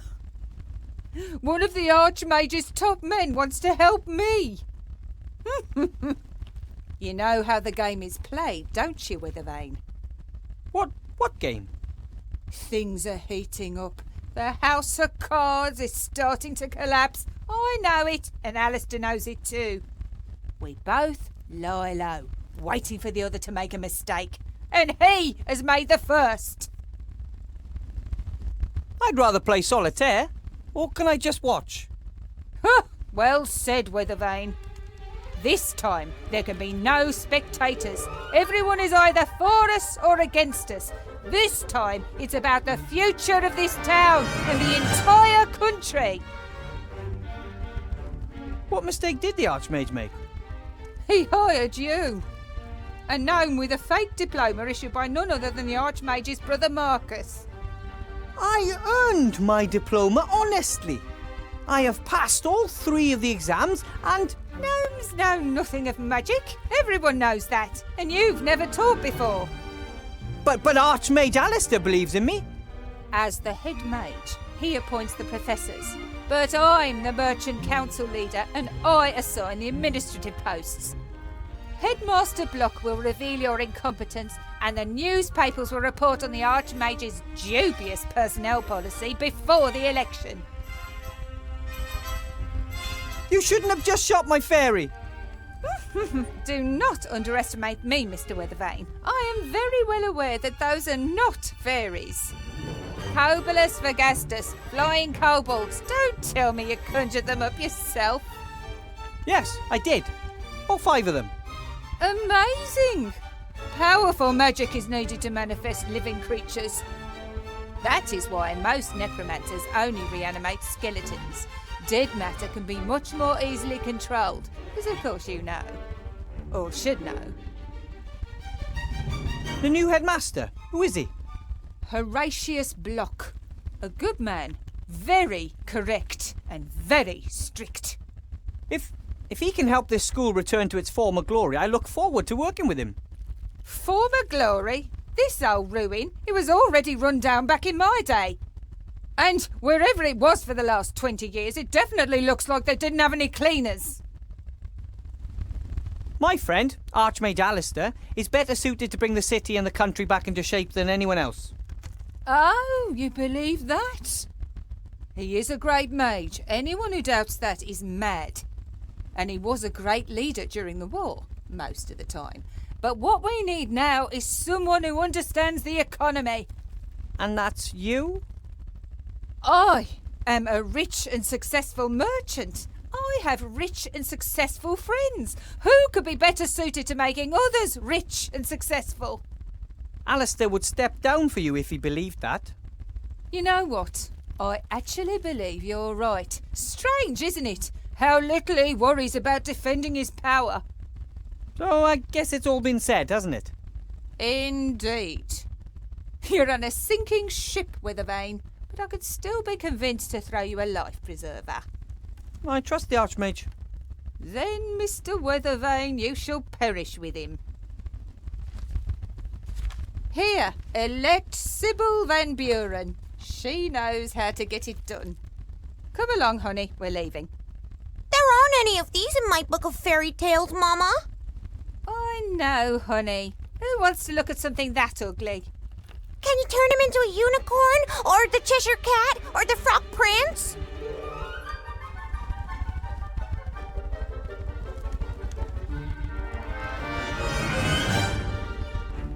I don't think the Archmage even has brochures like these. No posters or town criers or plays.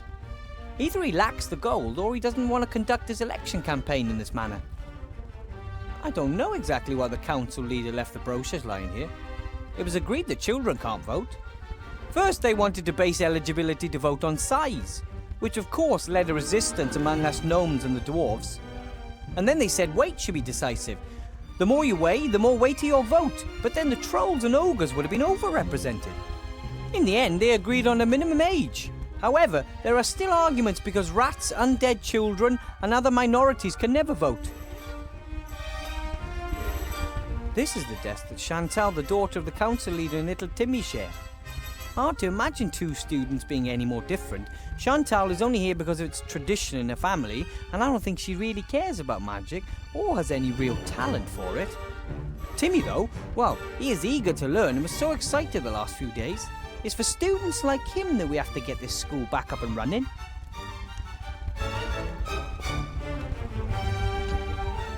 A pencil case. A ruler. Nothing special.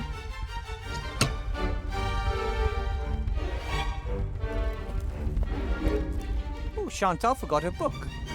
Seems to be a book of fairy tales, but one of the tackier kinds. My dad used to read me fairy tales when I was a kid. The bloodthirstiest, most cruel, creepy, proper fairy tales. I'll just leave it there. Chantal can take it tomorrow. I don't know who that boy was. He was a right pain in the ass. However, he seemed to understand a great deal about magic, and if I managed to teach him some manners, he could be an excellent student.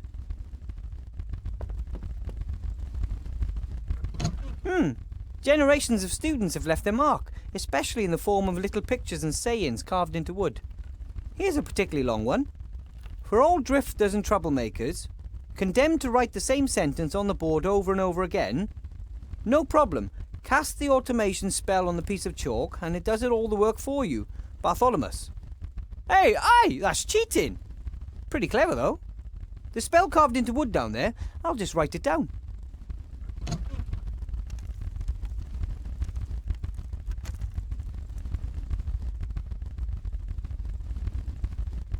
When the school disappeared 20 years ago, obviously no one looked after the animals. Expected consequences, really.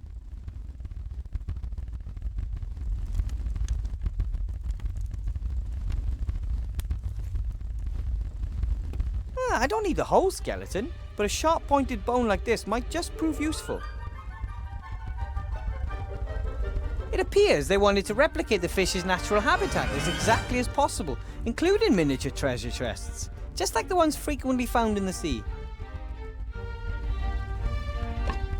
Hey, some old coins. Maybe one of my predecessors had a vicious fish guard his retirement fund.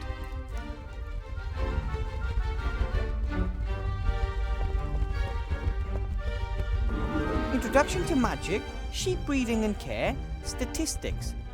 That seems to be some kind of timetable. Well, as long as I'm the only teacher, most of these subjects won't get taught. Oh, most of the plants have dried up. No one looked after them. Only this plant must have found a water source somewhere. Perhaps one of the windows has a leak. It gives you hope to know that something beautiful and peaceful has survived in this gloomy building. Ah! Ugh!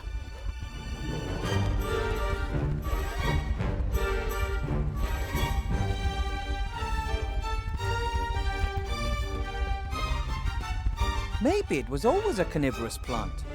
But then again, perhaps it adapted to its new environment to survive. Don't worry, little plant. From now on, I'll take care of you. You won't have to go hungry anymore. Ugh, that's disgusting. Oh, that smells like rotten eggs. Oh, like Grandad whenever he's eating bean soup.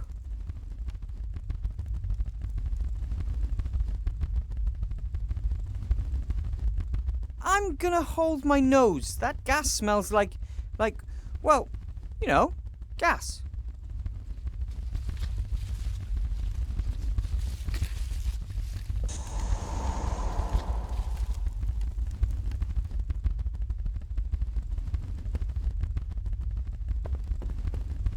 The last time a fire burned in this was before the school disappeared 20 years ago.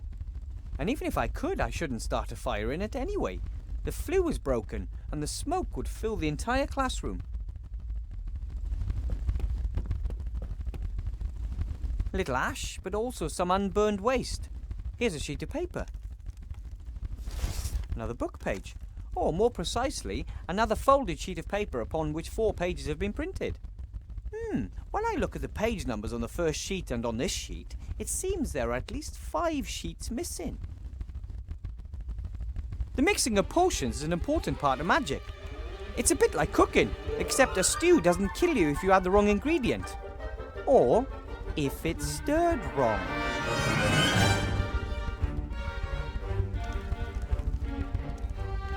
No? With a little luck, I can get through the day without causing an explosion.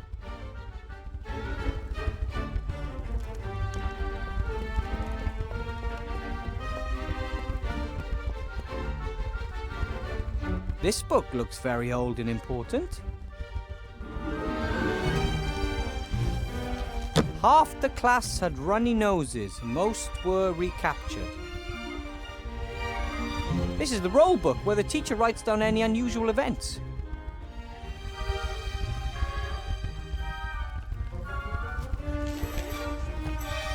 Plus 5 points for defeating a troll, minus 50 for leaving your dorm at night. Maybe young Harry is right, that seems a little unbalanced. Whoa, school must have been more competitive back then. The book is too thick to read without looking for anything in particular. Teachers are traditionally paid in apples. I got this one myself, because I didn't want to spend my first day without an apple. It didn't let me down this time though. It worked even better than I expected. It was like it wanted to conjure. I could hardly keep it under control.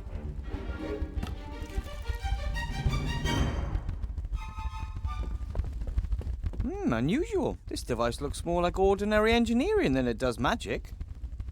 Most magical devices have lots of golden parts, elaborate decorations, and bells and whistles, just the way the mages like them.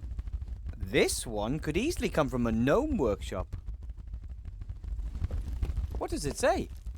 The apparatus that corrupted student Allardyce. A warning to those who do not want to accept the limits of magic. It seems a student by the name of Allardyce made this apparatus and it brought him grief.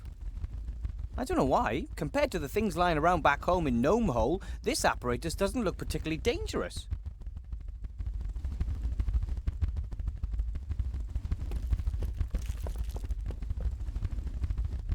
Maybe I can find something in the roll book about this Allardyce mentioned in the note on the apparatus.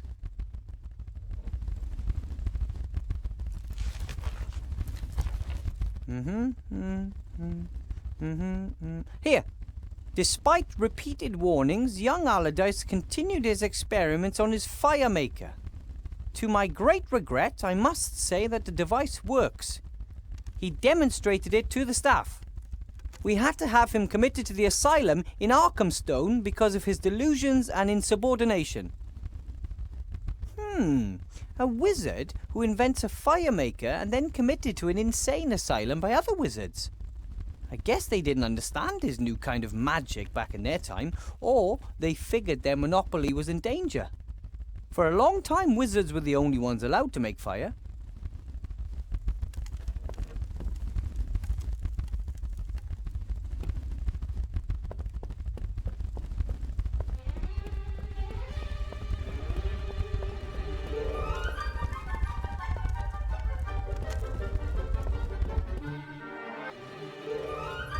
Archmage! Remy!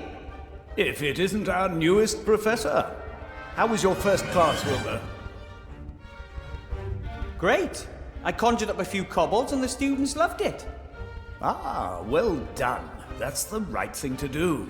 You've already pretty much won the battle, Wilbur. Once they want to learn, they will. What brings you to the school? I wanted to pay Horatius Bloch, the new headmaster, a first visit and see how the school's doing. That's very nice of you. But don't you have more important things to do? Well, it's my old school. I once walked these halls as a child myself. What the Archmage doesn't want to tell you is that something is wrong here. For a few days he has sensed the presence of something evil. What do you mean you sense something evil? Everything we do and think leaves a trace. You know how you sometimes shudder when you enter a place where great evil has been done? dark magic leaves a particularly strong trace. Like a bad smell. And it smells like dark magic around here? I first felt it a few days ago. First in the lower town, then in the upper town. And now here, at the school. Where did it come from? I mean, do you know who's responsible? I don't. The trace dissipates.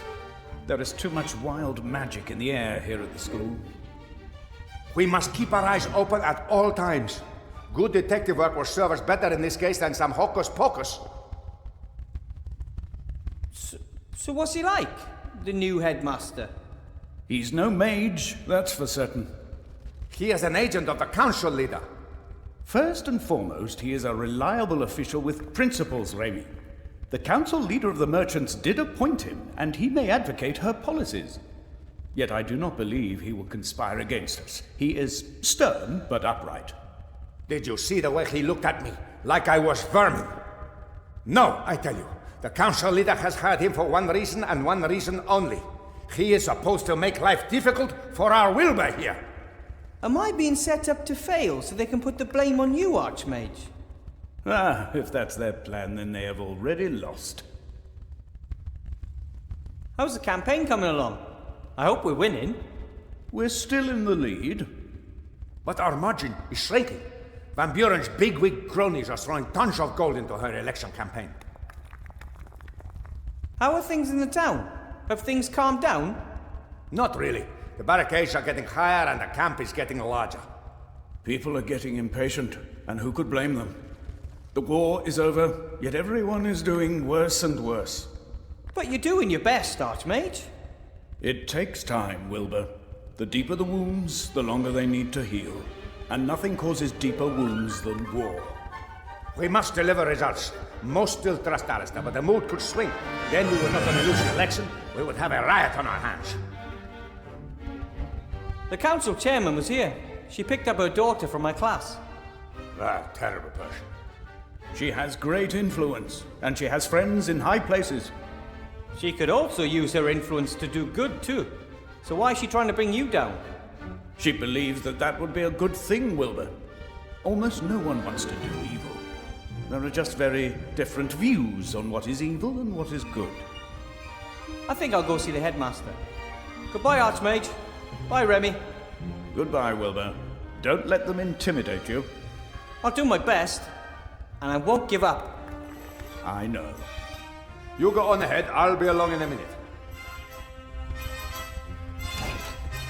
I want to talk to you in private, Wilbur. There are problems. That bit about dark magic all over the city does not sound good. It's not just that. I think the Archmage's life is in danger. What? There was an attack, or there may have been one. Alistair insisted it was a coincidence, but how often do heavy gargoyles just break up the mage tower when he is standing below them? I have assigned as many rats as I can spare to guard him, but you must also keep your eyes open, Wilbur. Me? Not only is something going on in the city, something is happening in the school too. We need information. We need to find out who is behind all this. I hear Alistair's finally appointed you head of the Secret Service. From King of Thieves to high public office, eh? Absolutely. Made quite a stir. It is the first time a rat has ever officially held an official government position. More than a few are of the opinion that with so many humans out of work, rats should not receive any jobs at all. But nobody knows the city like you rats do. You really helped me out during my last adventure. You brought me potion ingredients and my fantastic magic wand. And you saved Timmy and my entire clan from starvation. We'll never forget that, Wilbur Ветровейн. Timmy was a great help during my first lesson this morning. Yes, he has done well. He absolutely wants to be a mage, just like his role model.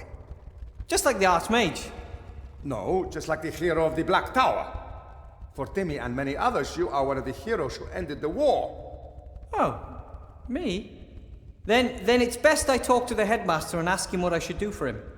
Whatever it is, just do it and act inconspicuous. But keep your eyes open for anything unusual while you do so. Well, things that look unusual even in an enchanted mage school. Got it. Why don't we meet down at the inn after work? Then we can exchange news. Oh, I just hope Headmaster Block doesn't keep me busy all night. Oh, you'll be fine. You defeated the Shadow Army. Never forget that.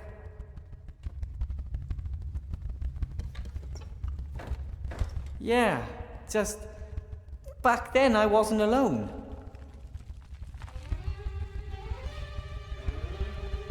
What's this? Another book page. I'll take it with me.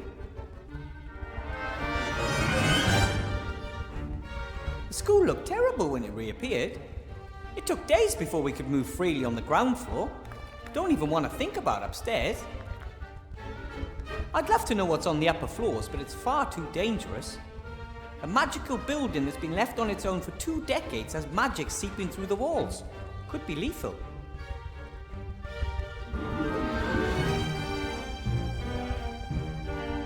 Nah, the school's not in the best condition, but at least there's a public mage school in Seastone again. And now we will gradually reclaim the building, and I will help train a new generation of mages. We will tidy the classrooms, we will tidy the halls, we will tidy the stairwells. We will never surrender.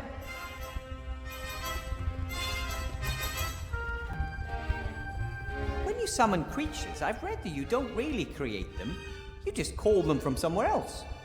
I don't know where the kobolds came from, but they don't give me the impression they want to go back there soon. When I first arrived at the school a few days ago, I got a real fright when I first saw it. I mean, I knew about armor from books, but if you imagine that there's a real person inside, and has been for decades, ew. That's silly. Whoever's in the armor would have died a long time ago. Unless it's a ghost. Maybe the tapestry shows who the knights served. I don't know much about these things, unfortunately. We didn't have knights in the White Ridge Mountains. Probably they sank in the snow.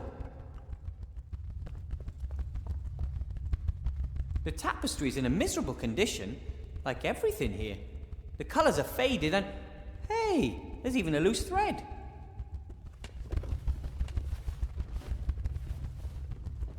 The tapestry seems to be magic. At first the thread was very short, but now it's at least 4 paces long. I'll rip it off and take it with me. You can never have enough magic thread. A lever. No idea what it does.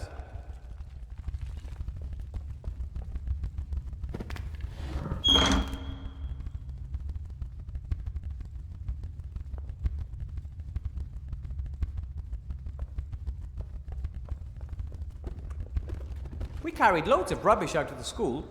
I guess we must have overseen those. I'll take them with me. Done is done.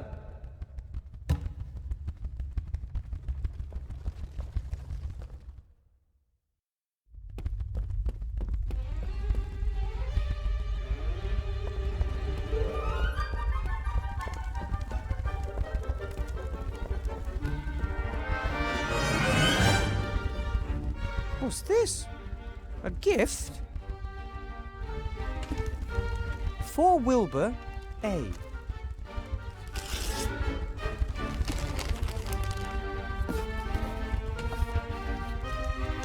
Wow! That's... what is it? I'm a magic slate. A talking slate? I can speak, write, draw, calculate, sing, write poetry, and vibrate. And answer almost any question. Wow! You look like you're pretty expensive. Thank you. And you're a gift. You're mine now. The gift wrap and greeting card seem to indicate that this is the case. But who is A? Insufficient parameters. Maybe Alistair, the Archmage. Mordred, Vivian, Leslie, Alistair, Archmage of Seastone. He probably thought I might need some help. How nice of him. Vivian. Can you be used to play games which appear to be free at first glance, but in the long term empty your pocket and leave you destitute? No. I am a tool and was not designed for unproductive activities, such as games. Too bad. I bet you're really useful. Insufficient parameters. So let me get this straight. I can write on you, and paint, and... Do you know any spells? No. Can you give me any tips on how I can do my tasks? Unless it's about recipes. Probably not. I like you anyway. Okay, yeah, over and out.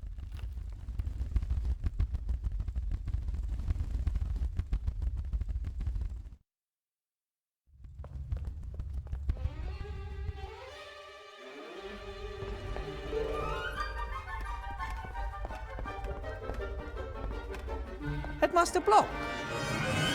Ah, Professor Ветровейн. There you are at last. I have some tasks for you. I look forward to us working together. I'll be frank, Professor Ветровейn. You have a mage diploma, but have not completed the tests required in order to work as a teacher. Attested credentials, a written application, nothing. You are only here on the Archmage's recommendation. That's right. But there's currently a shortage of mages, and everyone must do their best. Do their best is well and good, but it does not replace the formal and mandatory training for teachers of higher magic. But the Archmage Alistair trusts me to teach here at the school. Well, yes. Mages have a well-known penchant for chaos. I'm still trying to get an overview. The records management in this school defies description.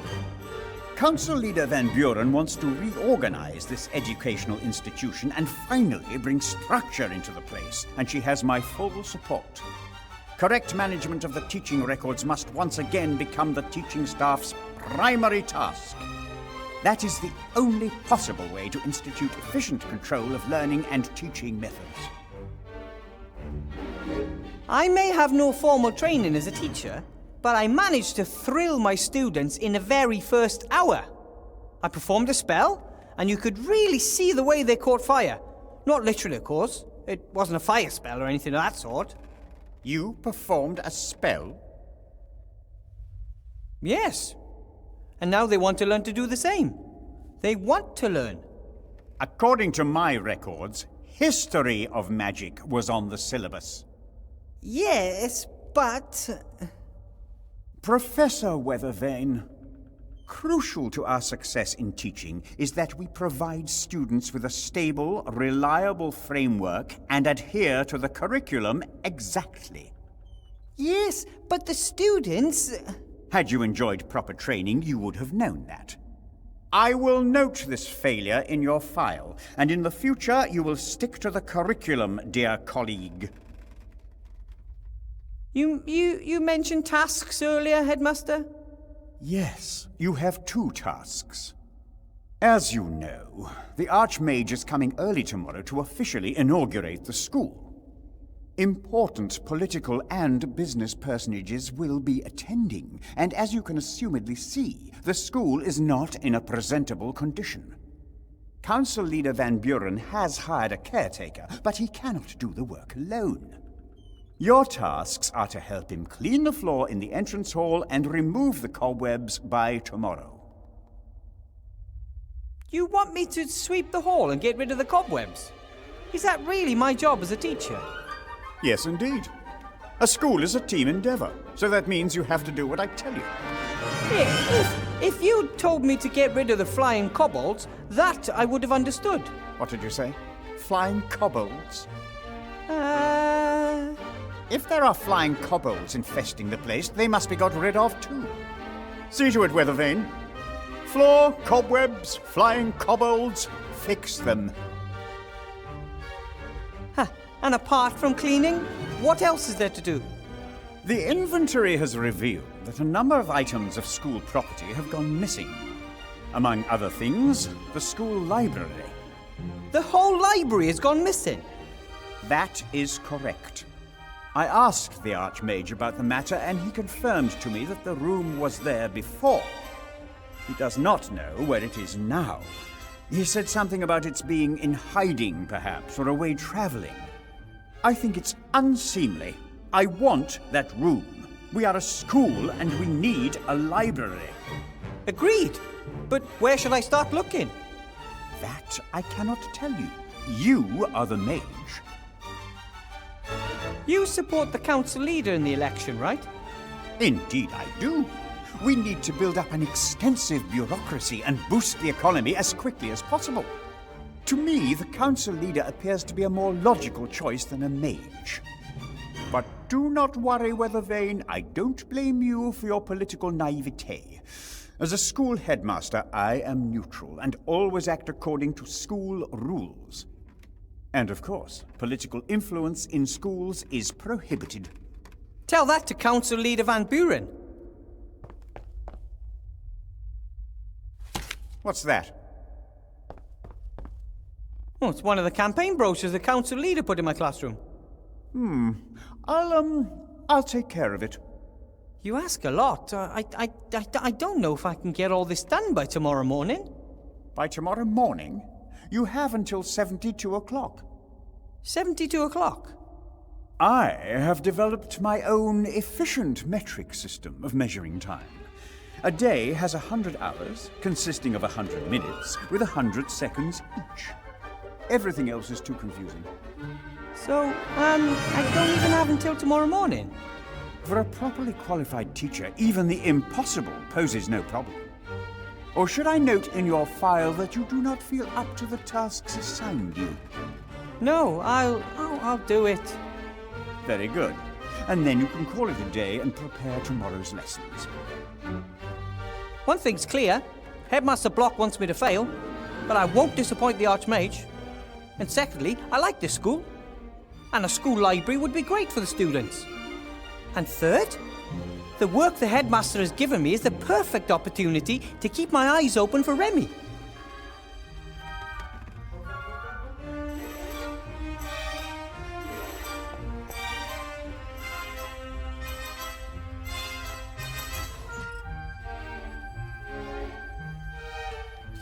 Allardyce, Albert. He seems to be an excellent student. There are many entries about improper interjections and questions. Oh, what's this?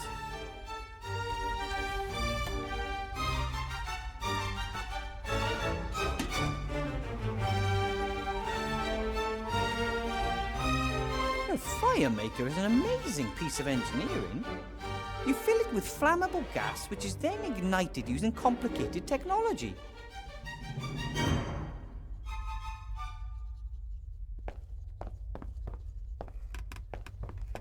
A display case documenting the achievements of pupils of the school. Some sports trophies, pictures of slain dragons, pupils in front of smouldering pots. Pride of place seems to go to a trophy won in a broomball tournament. Broomball originally went by a different name. It was played on broomsticks using 6 winged balls. But there were legal complications. That's why it today resembles nothing more than soccer, except that each player has a broom strapped to their back. The display case can't be opened like that. It's locked. Is he working for the school? Or himself? Or is he only interested in gaining the council leader an advantage in the election?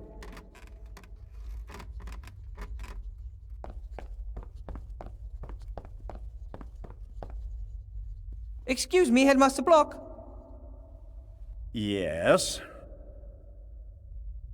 Why do so many of the notes on your desk have a small hole in the middle? That's airmail. You spike the message on the beak of a homing pigeon. Not an optimal method. First, one obviously has a hole in the paper, and secondly, the pigeons are constantly flying into cliffs. I think there's a simpler solution. And that would be? You could simply write the letters directly onto the pigeons themselves. As long as the pigeons are white and the ink black, the text should be clearly visible. Not a bad idea at all. But it would make the archiving more difficult. Records seem to be very important to you. Order is very important. Records are a tool to that end. I have a loose-leaf binder for spells. Commendable. Maybe you can do something with this, then. There is no room for a spell in my files. Archive it, Mr. Weathervain. Gladly. So, I'll get back to work then. Be my guest.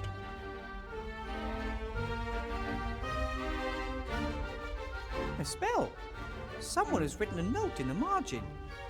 Headmaster Pinkerton, his spell is currently circulating throughout the school. It opens tabs, knots, loops, and the like.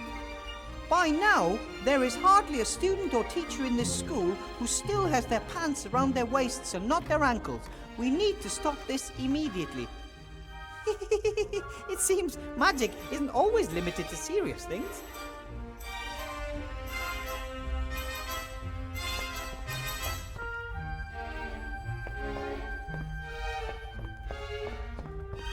A nice pair of bellows. They really get a fire going. When my family wanted to forge something at home, I was in charge of the bellows. You are the most important gnome in this matter, they often used to say to me.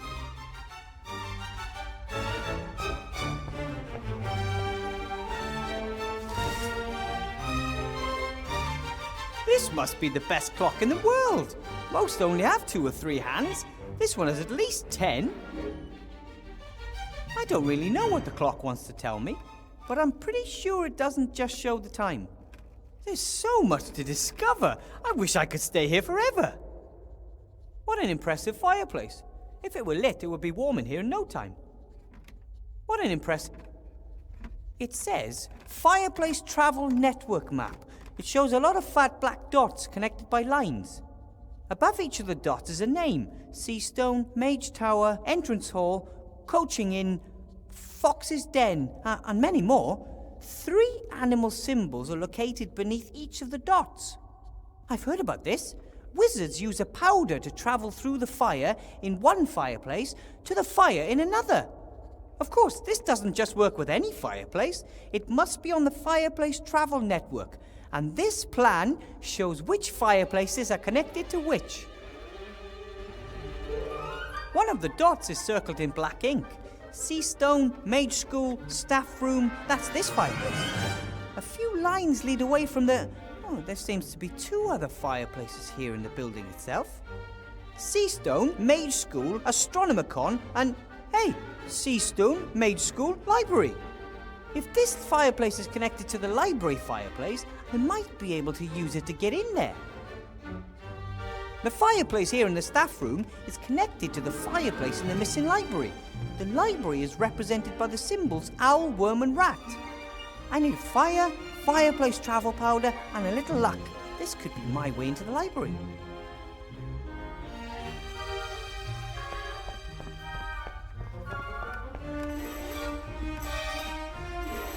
Oh, how pretty! A swan folded from a piece of paper. This is origami, an ancient elf art form. The dwarven word for this art form means something like pointy ears build dust catchers out of paper because they can't deal with stone.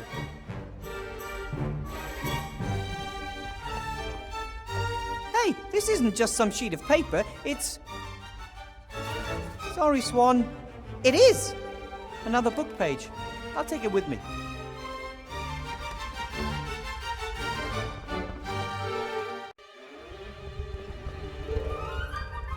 Whoa, the new caretaker troll. Hello. Hello. I'm Uilbur Ветровейn, Professor Uilbur Ветровейn. I teach, so I'm pleased to make your acquaintance.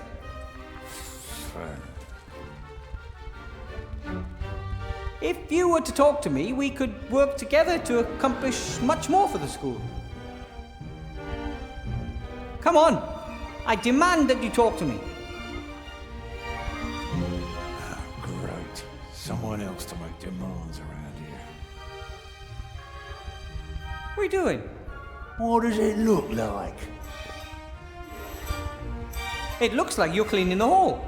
Well, now and then. A little. Yep, it's my job. I'm a janitor. What of it? You've been a caretaker for long? What exactly are your duties? I run the place. Oh. Nothing here works without me. Just no one notices, that's all. I see. But don't the teachers and the school administration, etc., have a small share in the success of the school, right? What success? You've had a look round this dump. It's disgusting. All dirty and run down. Yes, it's quite dirty here, in fact. But isn't it your job to do something about it? What do you think I'm doing? Could take a while until you're done cleaning up the mess, right? If you say so, Mr. Know-it-all. I bet Council Leader Van Buren got you the job here. Of course, she wanted the best. Oh, great. I think she'd be perfectly happy if no progress was ever made here at the school. Know what your problem is? You're a windbag. Bert thinks so too. Who's Bert? Buddy of mine. He thinks you're a windbag too. But I don't even know Bert. Even we just met. So you're saying I'm lying? That's exactly what Bert, me and the others hate about you. There is no Bert! You really live in your own little world, you windbag. Headmaster Block has ordered you and I to clean the hall and free it of cobwebs. Already on it? Yeah, but it doesn't seem to be progressing. Oh, you can of course do it better. Not that, only maybe you could use some help. Do you have any other cleaning supplies? A broom, dustpan? Sure, got it all. But I ain't giving you none. Get your own. What's your problem? I'm offering you help and saving you a lot of work. Oh, boo-hoo, cry me a river. Look, you were told to clean the entrance hall, I was told to clean the entrance hall. If we work together, it will be faster for both of us. Don't you get it? Sure, Professor Brain should know. The rest of us are idiots. I never said that, but it is a fact. Don't know about anything, but want to play the big man here, huh? It is quite obvious that. No one else is allowed an opinion. We had that here before, you know. Rotten fascist. I don't want to fight with you. Your parents are siblings. Yeah, all three of them. Come on, seriously. I could really use your help. Please. Can't cope with your life, huh? And now you want me to fix it for you, just like always. You've never helped me. We don't even know each other. Oh, the fine gentleman considers himself something better now, and suddenly doesn't know us anymore. I'm slowly beginning to believe you actually find it funny to wind me up. Everyone hates me because I'm so cool. I'm sure they don't. Yes, they do. People say that I'm arrogant. But how should they know? I wouldn't give them time of day. And you know what beats everything? No? A hammer! Ha ha! Idiot. I'm keeping an eye open for a friend. So please let me know if anything unusual happens in the school. Well, you know, if for example someone's wandering around the school who has no business here, or if things disappear, or, you know, things like that. There was a penny stuck in the door. You what? There was a penny stuck in the door. Wouldn't open. Ah, that's probably not important. Did you put the penny in there? Me? No. If I find a coin in there, I'm taking you down. It was nice talking to you. I really don't understand why so many people don't want to talk to trolls. Arseholes, the lot of them. They don't want us to speak our minds. And I think that's wrong. That's why I let you. Yeah, but then you run down everything I say. Who made you sheriff here? This school is going downhill and has been for a long time. Ever since you and a few others came here, there's been nothing but stress. Hang on a minute. Isn't this your first day? Didn't used to be that way. But now everything has to be politically correct, or you get silenced immediately. Yeah, well, goodbye.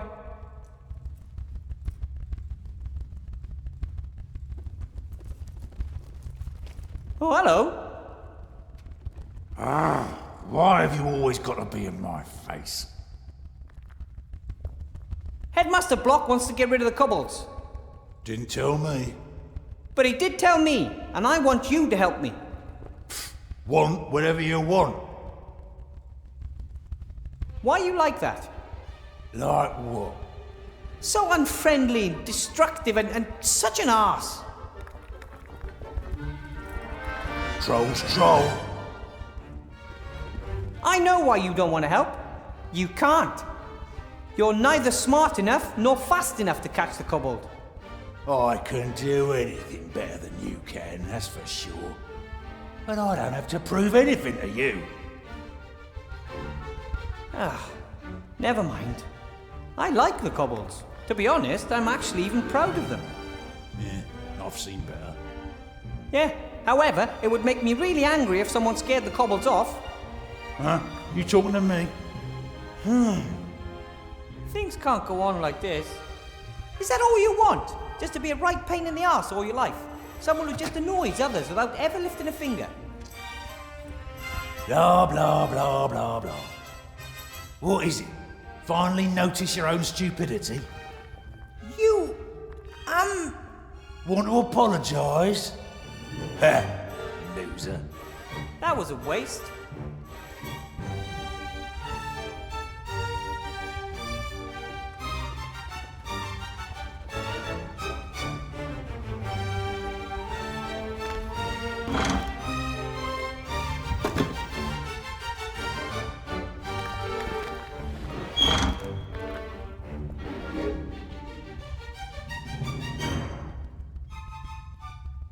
Lever. No idea what it does.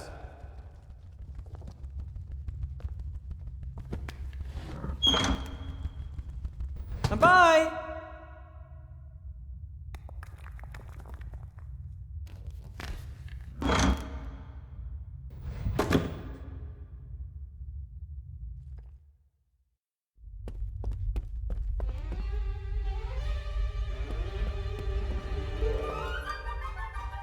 Oi! Stop that! He kissed a picture of the princess. Probably better if I put the book in a safe place.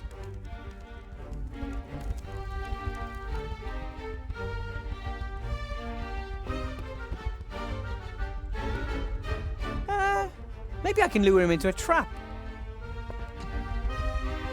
Hey, look! That book!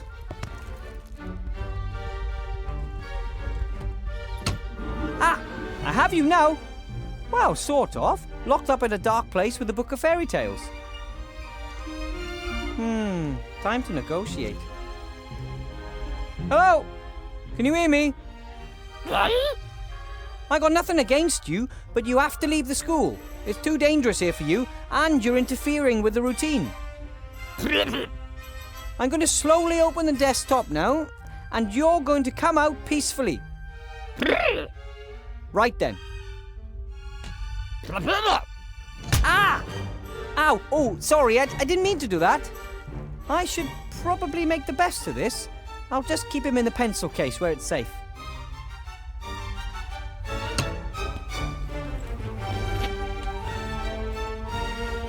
Oh, I think he's woken up, and he's looking for trouble.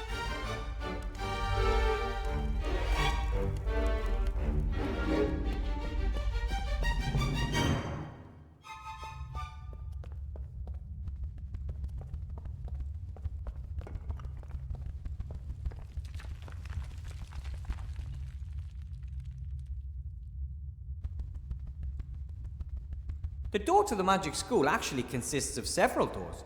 One for the large creatures such as trolls, one for humans and elves and the like. And then there's one for gnomes and dwarves, and one for even smaller beings. That is supposed to symbolize that everyone is welcome in the school. But in reality, graduate mages are almost exclusively human. I'm the first non-human to graduate in many years. Guess that's why my door hinges squeak. I can't leave until I've completed the 3 tasks and informed the headmaster. I don't want to let the archmage down.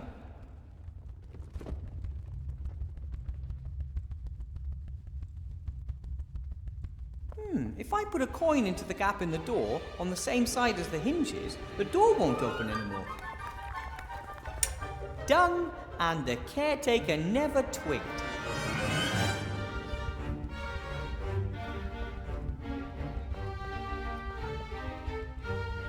Oh, hello. Why have you always got to be in my face? I think there's a coin stuck in the door. Can't open it anymore. Did you stick a coin in there? No. I hate it when the doors get blocked.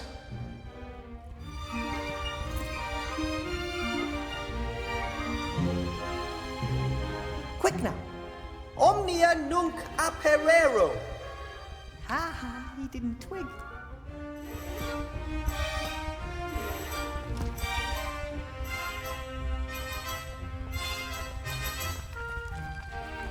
Got them.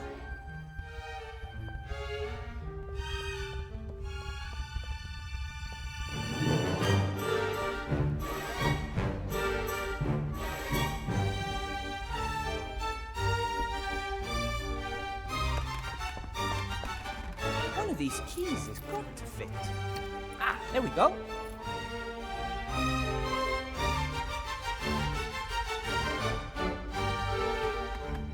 What are those noises, Professor Weathervain? I was just removing an ugly stain from our display case. Our school's achievements should be there for all the world to see as a shining example. Well said.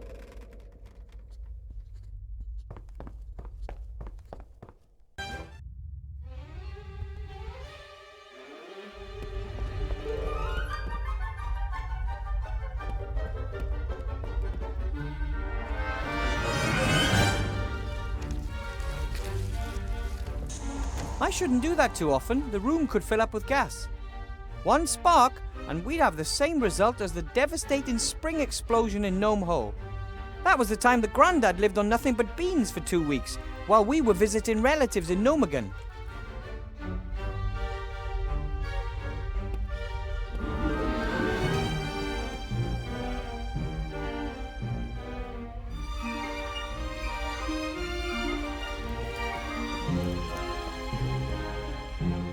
I'm gonna hold my nose. That gas smells like, well, you know, gas.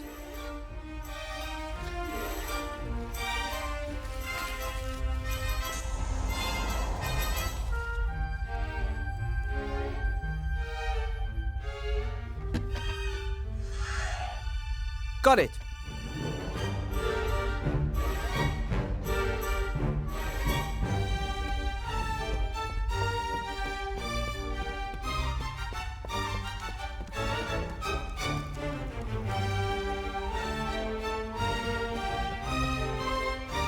Right then, if this gas isn't flammable, then I just don't know.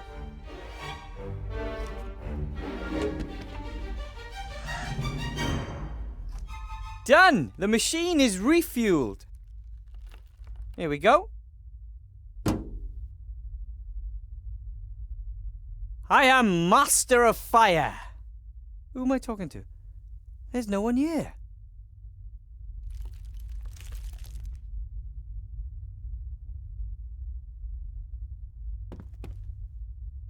I'll tear a sheet from the notepad into strips. They should do to get the fire to the fireplace. Let's give it a try. Now, hurry!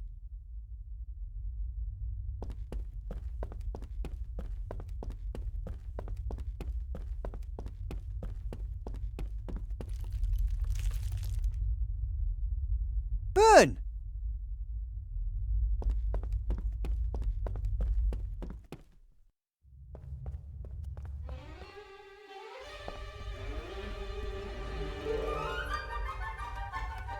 And onwards.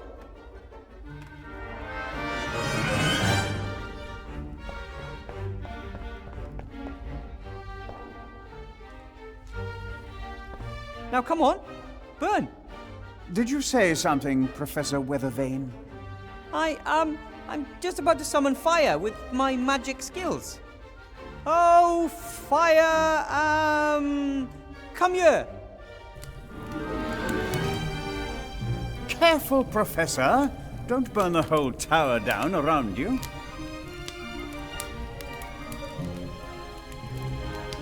The result was great, but how did I summon fire when all I did was wave my wand about? I don't like that. Well, this should be interesting. The flames have turned green and the fire is suddenly cool. I guess it worked. It's not a normal fire anymore. It's cool and can take me anywhere on the Fireplace Travel Network.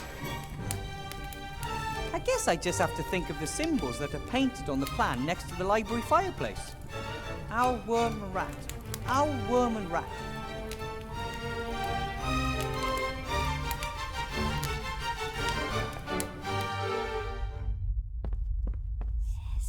Wow! Wherever the missing library is, I'm inside it now.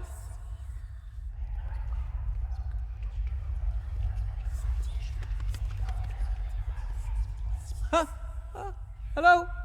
What is it? What does it want here? My name is Uilbur Ветровейн. Who is speaking? It's scary. It should not be here.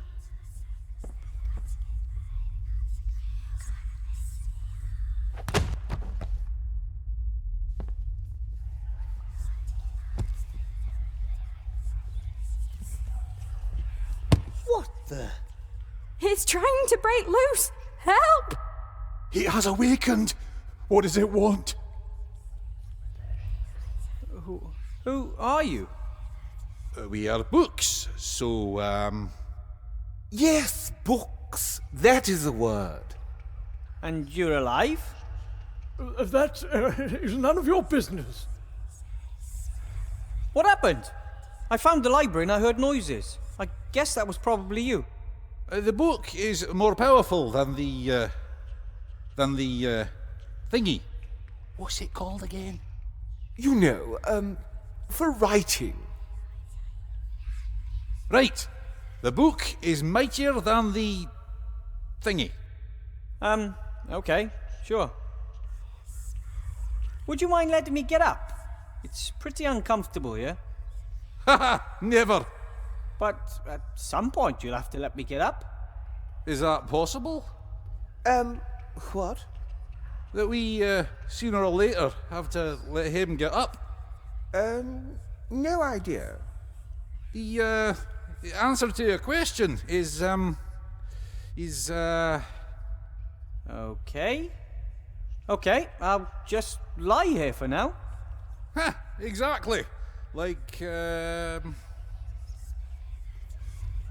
So, the missing library's your home? It, isn't missing. It was here the whole time. Well, for the rest of us out there, it wasn't there. Out there? You know, in the school. Shoe? You know anything about them? You wear them on your feet. So you mean your feet thought the thing here had disappeared? I'm not being funny, but you seem to be pretty confused to me. Confused? Ha! We are, we're books. We know everything. All right then. So come on, tell me. What type of books are you? Well, me? Well, I'm a big, fee book. And my comrade here is, thingy. I am you write words in it and explain them. Hey, yeah, a written word explanation book. There's something pretty weird here. How about we try and figure out what's going on here? What do you reckon? You can't trust it. We don't know what it is. It is not a book. I say we throw it out the window so that its leaves are scattered to the four winds. I think you're right. It has its own thoughts, and that is not a good thing. I think. Well, I think you're getting a little bit carried away with yourselves. Careful! It's tearing itself loose. It's coming right for us. What a monster! Look, you, I won't hurt you, but something really weird is going on here, and I am not going to let you throw me out the window. Make it go away. We don't like it.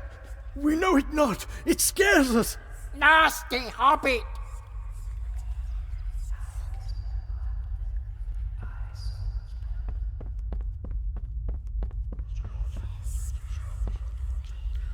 A note. This is a spell. I think it's even... Yes! The fire spell! The most important spell of all to a mage! I finally have it!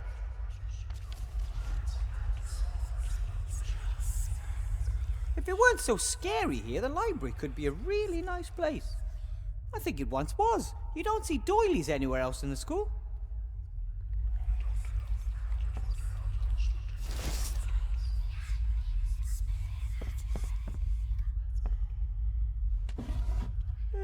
Empty. Everything that might once have been in there seems to be spread across the desk. I need wood for a fireplace, and instead of burning books or a shelf, I'd rather have something that no one seems to use.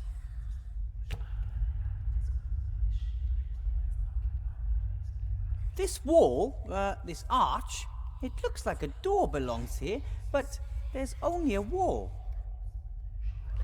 It's almost as if this room was hiding from the world.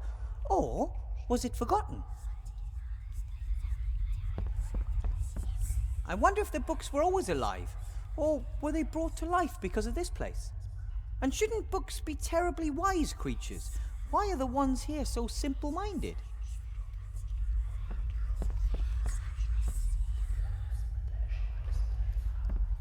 That's strange. The writing is very pale and fuzzy. It's almost as if... Ah! I have to get used to these living books.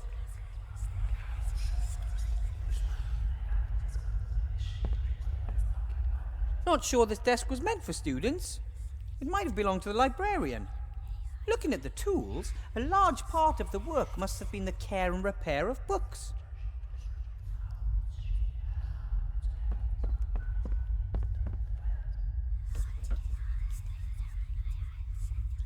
Another book page. I'll take it with me. Oh, this book is in worse than poor condition. The glue has given up the ghost and now several pages are missing. Here's one of the pages. I'll take it with me. If I could repair the book, that might convince the other books that I mean them no harm. I would have to sew the missing pages together and then glue them to the book spine. Dum-de-doodle-oo. Huh? Do you know anything about book repair? I know everything. You have to sew the pages together, right? A few at a time. Correct. The so-called quires. And these quires are then glued to the book? Correct. For which you need wheat starch paste. I don't have any of that. Alternatively, alchemically manufactured adhesives or some natural products, such as troll snot, can be used. Troll snot? Correct. Troll snot forms the basis of many industrial adhesives. Thank you for this valuable and somewhat disgusting information. Cheers.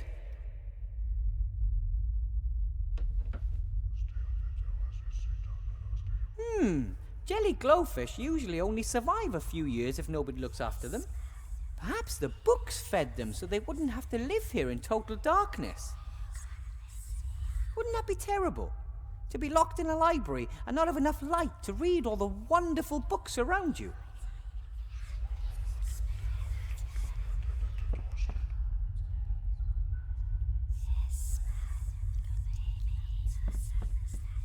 It would be better if the headmaster never finds out about this.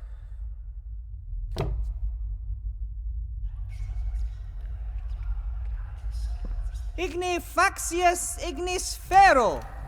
I'm slowly getting the hang of this. What did it do? It summoned the Red Devourer. That was the last of the fireplace travel powder, but I think it was enough.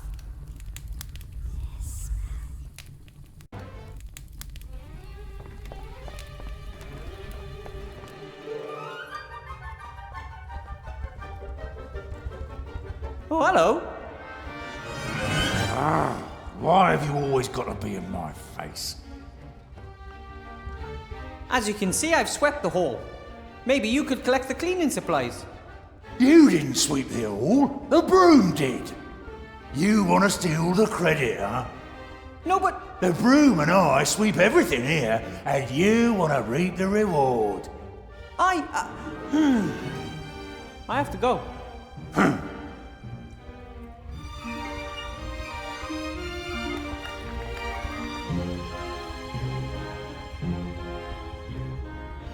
I don't have anything.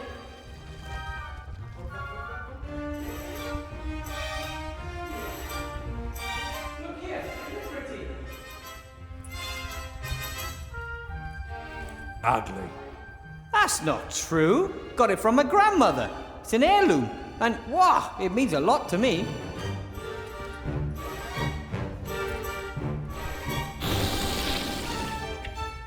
Thank you for showing it to me.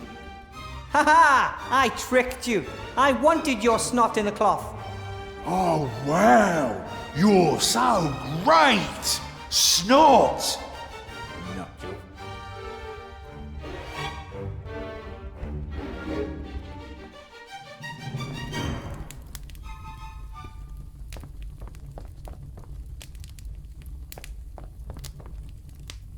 Excuse me, Headmaster Block. Yes? About those tasks. Yes? I have some good news from the entrance hall. The fight against the dirt has been won. Very well. However, what is your position on enchanted items? As long as they function properly and can be controlled, no problem. Then, there's one more little thing I still have to do. I was in the library. It's fine, more or less. Really? Where is it? Well, it's not easy to get into. You just need a little bit of magic. Unfortunately, that is unacceptable. The library is a room like every other room in this building, and it has to live with the fact that staff and students may want to enter it in the conventional manner. Through the door. But how? I do not care how. Get the room back, Professor. And then I can finally return this loose page to where it belongs. What I wanted to... That note you have there, it looks like a page from a book. Yes, indeed. It's an incomplete travelogue. The traveller, apparently a researcher, speaks of a country called Laputa. The arts, sciences, languages, and crafts are revolutionary. Very exciting concepts, but unfortunately, the book is incomplete. If you give me the page, I might be able to find the rest of the book for you. Thank you. I'd like the whole story. I'm sure the tale will end well and will serve as a role model for us. Yeah, take it. Ta!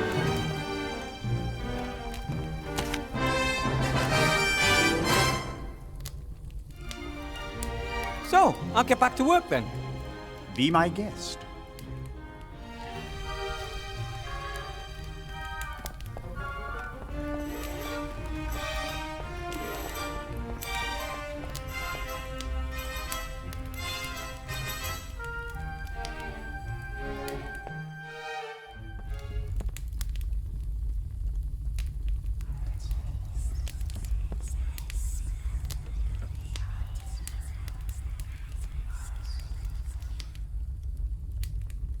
I could pull the thread through the hook at the end of the bone and use it as a kind of a needle. It worked! And I can even sew!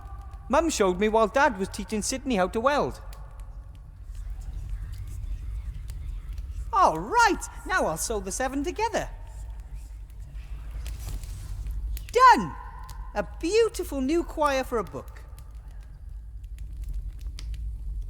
All right, I'll smear a little troll snot along the spine. Ugh. And then I'll carefully glue the choir in. Done! As good as new.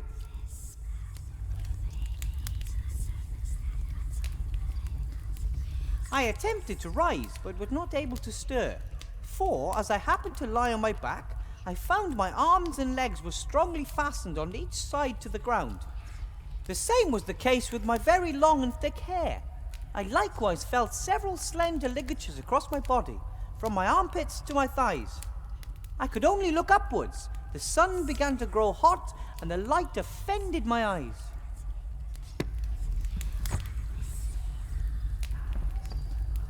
You can read me? Well, of course. You are actually one of my favorite books. Read on. You mean you can? Books cannot read. We have to be read. When no one reads us, our stories fade and we forget who we are. Oh, that is so sad. I would love to help you all, but I've so much to do and I can't possibly read you all. Reading books is ancient magic. You can travel to foreign places, the past and the future. What does that mean? There's always time for a good book. Well, okay then. Who wants to go first? Me, pick me! It was the best of times, it was the worst of times. It was the age of wisdom, it was the age of foolishness.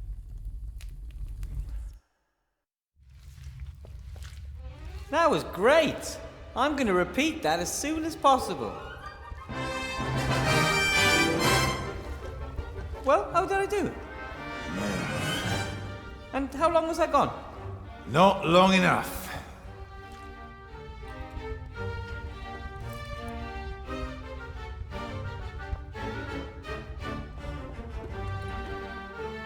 Wow! It looks like this library has finally returned to life.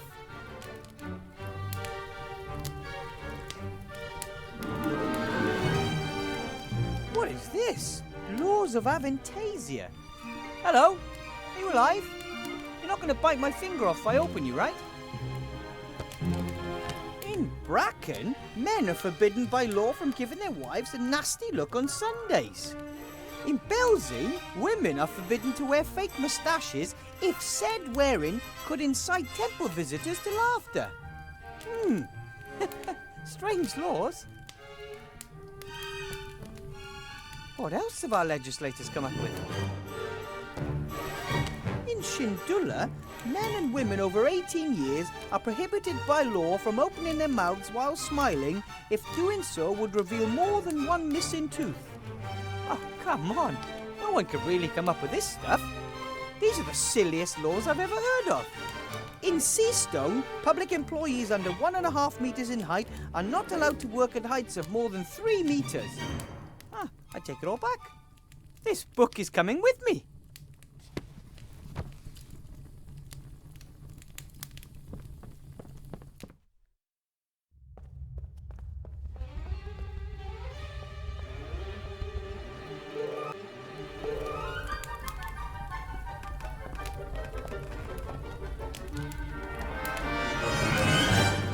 Excuse me, Headmaster Block. Yes? About those tasks. Yes?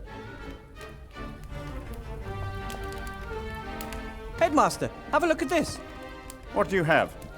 Heaps of old laws and regulations. Indeed. Fantastic. Do you think they're still valid? But of course. As long as the law was not formally repealed, it has the same validity as the day it was adopted. One of the laws says that government employees under 1.5 meters in height are not allowed to work at heights of more than 3 meters. Veritably. And yet you want me to remove the cobwebs in the hall, the cobwebs on the 5-meter high ceiling. Oh, of course. Professor Ветровейн, I wish to formally apologize. I should not have asked you to perform such a task. I did not know the law. Ignorance is no excuse. But I forgive you. Can we then consider the task of removing the cobwebs as off the list? But of course. Please, leave the book here with me. An old code of laws can be of great help in building a new order. The library's back, and the entrance can be found, funnily enough, in the entrance hall. Understood. That was a job pretty well done, right?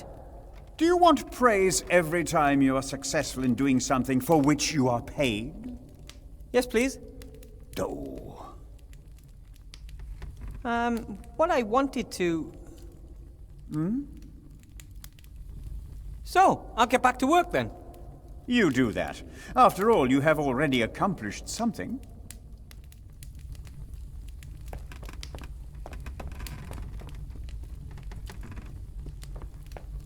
The fire looks perfectly normal again. Probably the last bit of fireplace travel powder has been burned out. It doesn't matter. I can enter the library through the door now.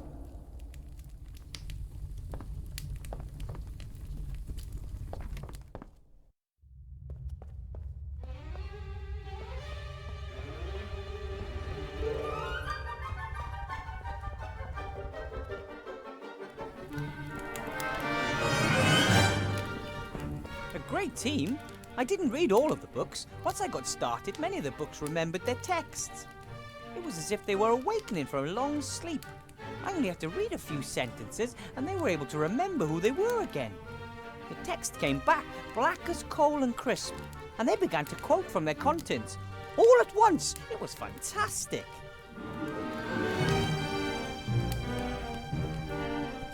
Hello, friends. He who from the world retires, void of hate is blessed. Who a friend's true love inspires, leaning on his breast. Ah, very nice.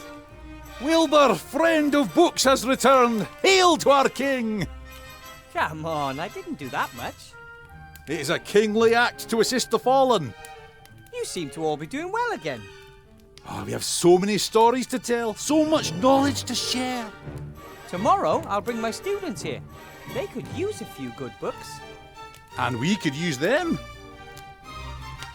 At last, the door to the library's reappeared. Things are going to get a lot livelier around here. Oh, let's hope so. We don't want the library to be so ashamed of us that it hides again. Is that why it disappeared? Philosophy books that can't hold a thought. Dictionaries almost speechless. Travel books that have lost their way. We were not a collection one could be proud of. You said earlier that you need the students. What for? You experienced it yourself. Books that are no longer read lose their power. They fade, they're forgotten. Our ideas and our knowledge only stay alive for as long as we're read. Are all you books alive, then? No, even here there are books that cannot emanate magic. Some books stay dead, no matter how often you read them. Oh, I had a math book in school once. It was just like that.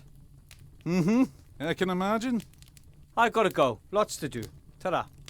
Goodbye, Wilbur. And take time for a good book. Whatever. The books have been through a lot. They deserve some rest. The fire is once again an ordinary fire. I don't know how long I sat in front of it and read. It must have been a long time, and yet it flew by. I think for the troll and the others, I was probably only gone a few minutes.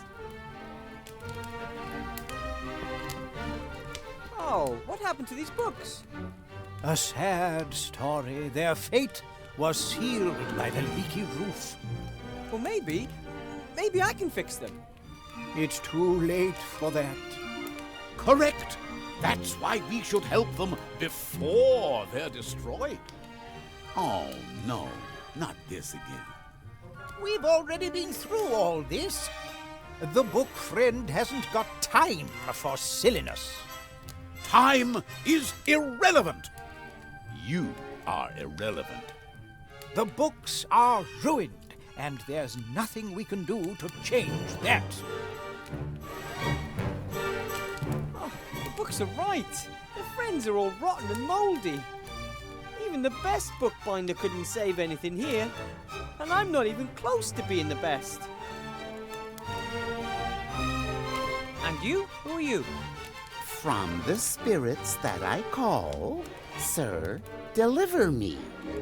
Aha! A suitable book. The Sorcerer's Apprentice. Tell me, how did the apprentice get rid of the enchanted broom in the book again? Back now, broom, into the closet. Be thou as thou wert before, until I, the real master, call thee forth to serve once more. Back now, broom, into the closet. Be thou...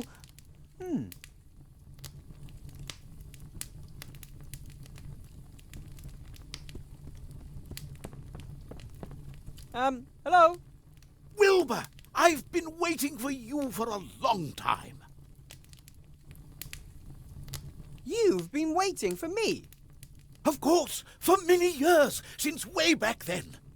But I don't think I've ever seen you before. You didn't. Of course you have. Many years in the past. It just hasn't happened yet. Who are you? Call me Emmett. Emmett, the Book of Time Travel. Alternatively, Emmett the Scatterbrain. I know everything there is to know about time travel. Captain Nate travelled back in time. He had an amulet in the Iron Age. But our bewildered friend here thinks you can just zip around the time stream without the use of any magic at all. Just into the past. The future isn't written yet. Have you never heard of the word paradox, eh? If it were possible, we could save those poor books from being soaked through. And how exactly does this all work? Time travel without magic, I mean. Why, how all journeys with books work. You read about a time, imagine it, and then, great Scott, you're there. Hey presto, tra-la-la. It's that simple. Precisely. If it didn't work, I wouldn't be telling you about it. It can't hurt to try. Send me to the past. Are you absolutely certain? The past is a strange place. Tell me about it. Well, listen. And the world was the same, and yet different. What is this? The fire looks quite strange. The flames dance so evenly, and there's no smoke. The books are still rotten. I mean, already rotten. I haven't gone back far enough. No sign of whoever was supposed to repair the roof. The water is just going to drip through come the next storm. Not that it'd make any difference for those books now. Hello? Can you still talk? What do you mean, still? We've always been able to speak. We are living books. And you are? Wilbur. From the future. Naturally. Apart from everything looking so strange, not much has changed in the library. Just a few more books and a little less dust, that's all. There's no trace of the librarian at this point in time either. There's a few broadhead nails. Maybe for nailing books with wooden covers. I'll take a few. Tell me, why does everything suddenly look so strange in here? Strange? What do you mean, strange? It's never looked any different. But it did. In my time, it was all much sharper and somehow more detailed. Oh, so things look sharper in the future. Yes, it feels a little harder to move about too. Have you suffered a knock to the head recently, my young friend? Perhaps you should consult a medicus. Those books in the corner there, how long have they been like that? A tragic story. A few years ago, somebody was supposed to repair a hole in the roof, but they forgot. That's why I'm here. I just don't think I've travelled back far enough. You don't say. A book about time travel sent me here. Where is it? He never shut his flap about his crazy theories, so we took care of it. I'm just going to take a little look around here. Please yourself.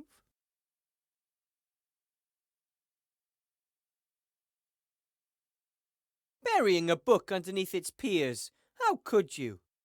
What the others did to you wasn't very nice. Books are very stubborn. Once you've written something in them, it's very difficult to change their mind. It actually worked! I'm really here! That can't be disputed, but what worked? Time travel, whatnot. You sent me back to this point in time. It worked? Great Scott! It worked! I always knew it would! Send me a few more years into the past. Please. How do I do that? Well, you tell me about the past, and I imagine exactly what it was like. I see. All right, then. A few years ago, things were very different around here.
What's this? Dear Wilbur. Hey, a message from the time travel book. Shortly after you travelled back to your time, I left the library. There's a lot out there to discover. Time travel must be possible, even without magic and outside of a magical library. Don't you agree? I want to thank you for everything, book friend, for saving those curmudgeonly old books. Above all, for giving me a topic, nay, even more, a passion. Take this gift as thanks. May it always keep your clever head dry. Wow! What a stylish hat!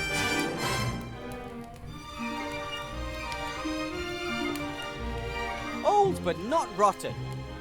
I wonder if they can remember that I saved them. They don't know that they would have rotted without my help. For them, it never happened.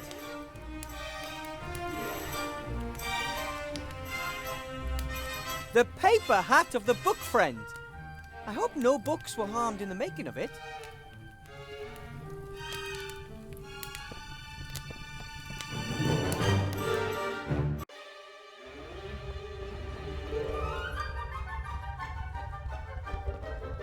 There has to be a way.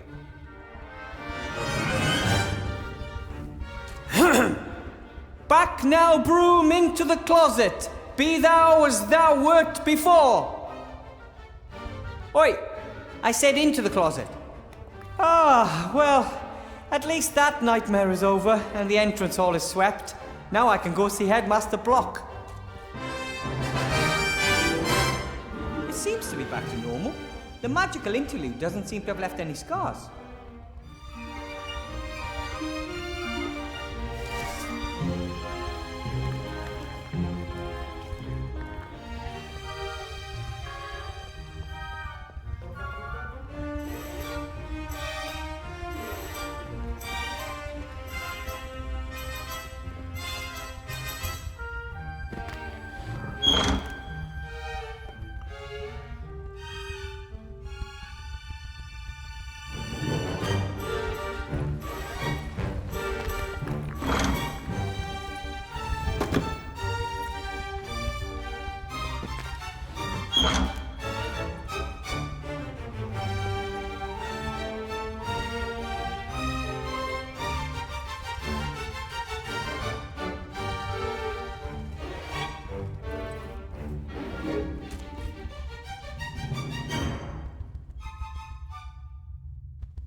Bye!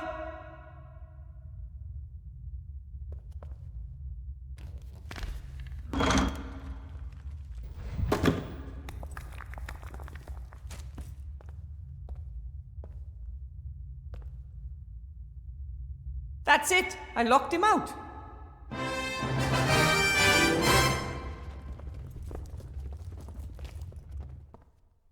All tasks completed in record time. I think that proves that I was a good choice for the school, doesn't it? Wilbur, what do you want now? I just want to say I've completed all the tasks. You have? As was to be expected.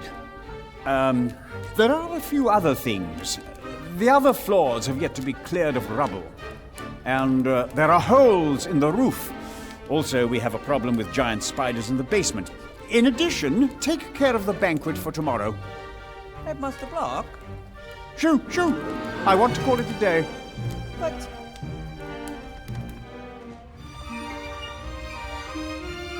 it's impossible for me to finish by tomorrow. Impossible?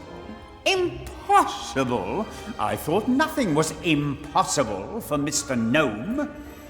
You and the council leader, you two will never get away with this. All floors, the roof, the basement, and the food before tomorrow morning. You come up with a way to get it done.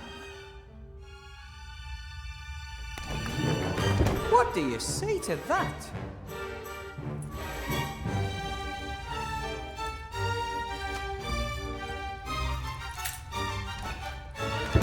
That's unfair. Nobody could do all these tasks alone. I don't even need to try. I'd best go into town and talk to Remy in the inn. Maybe he'll know what to do.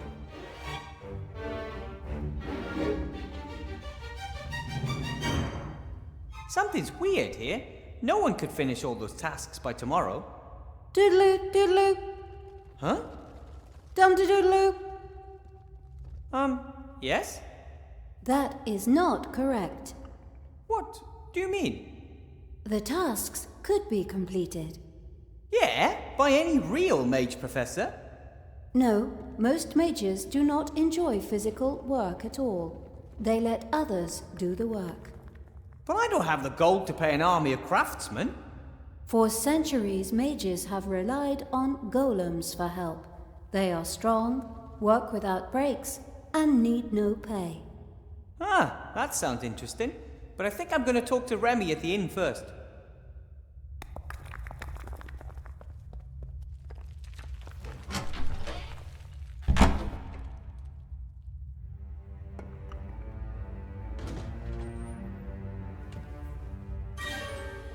Lock the door. Very well, Headmaster Block.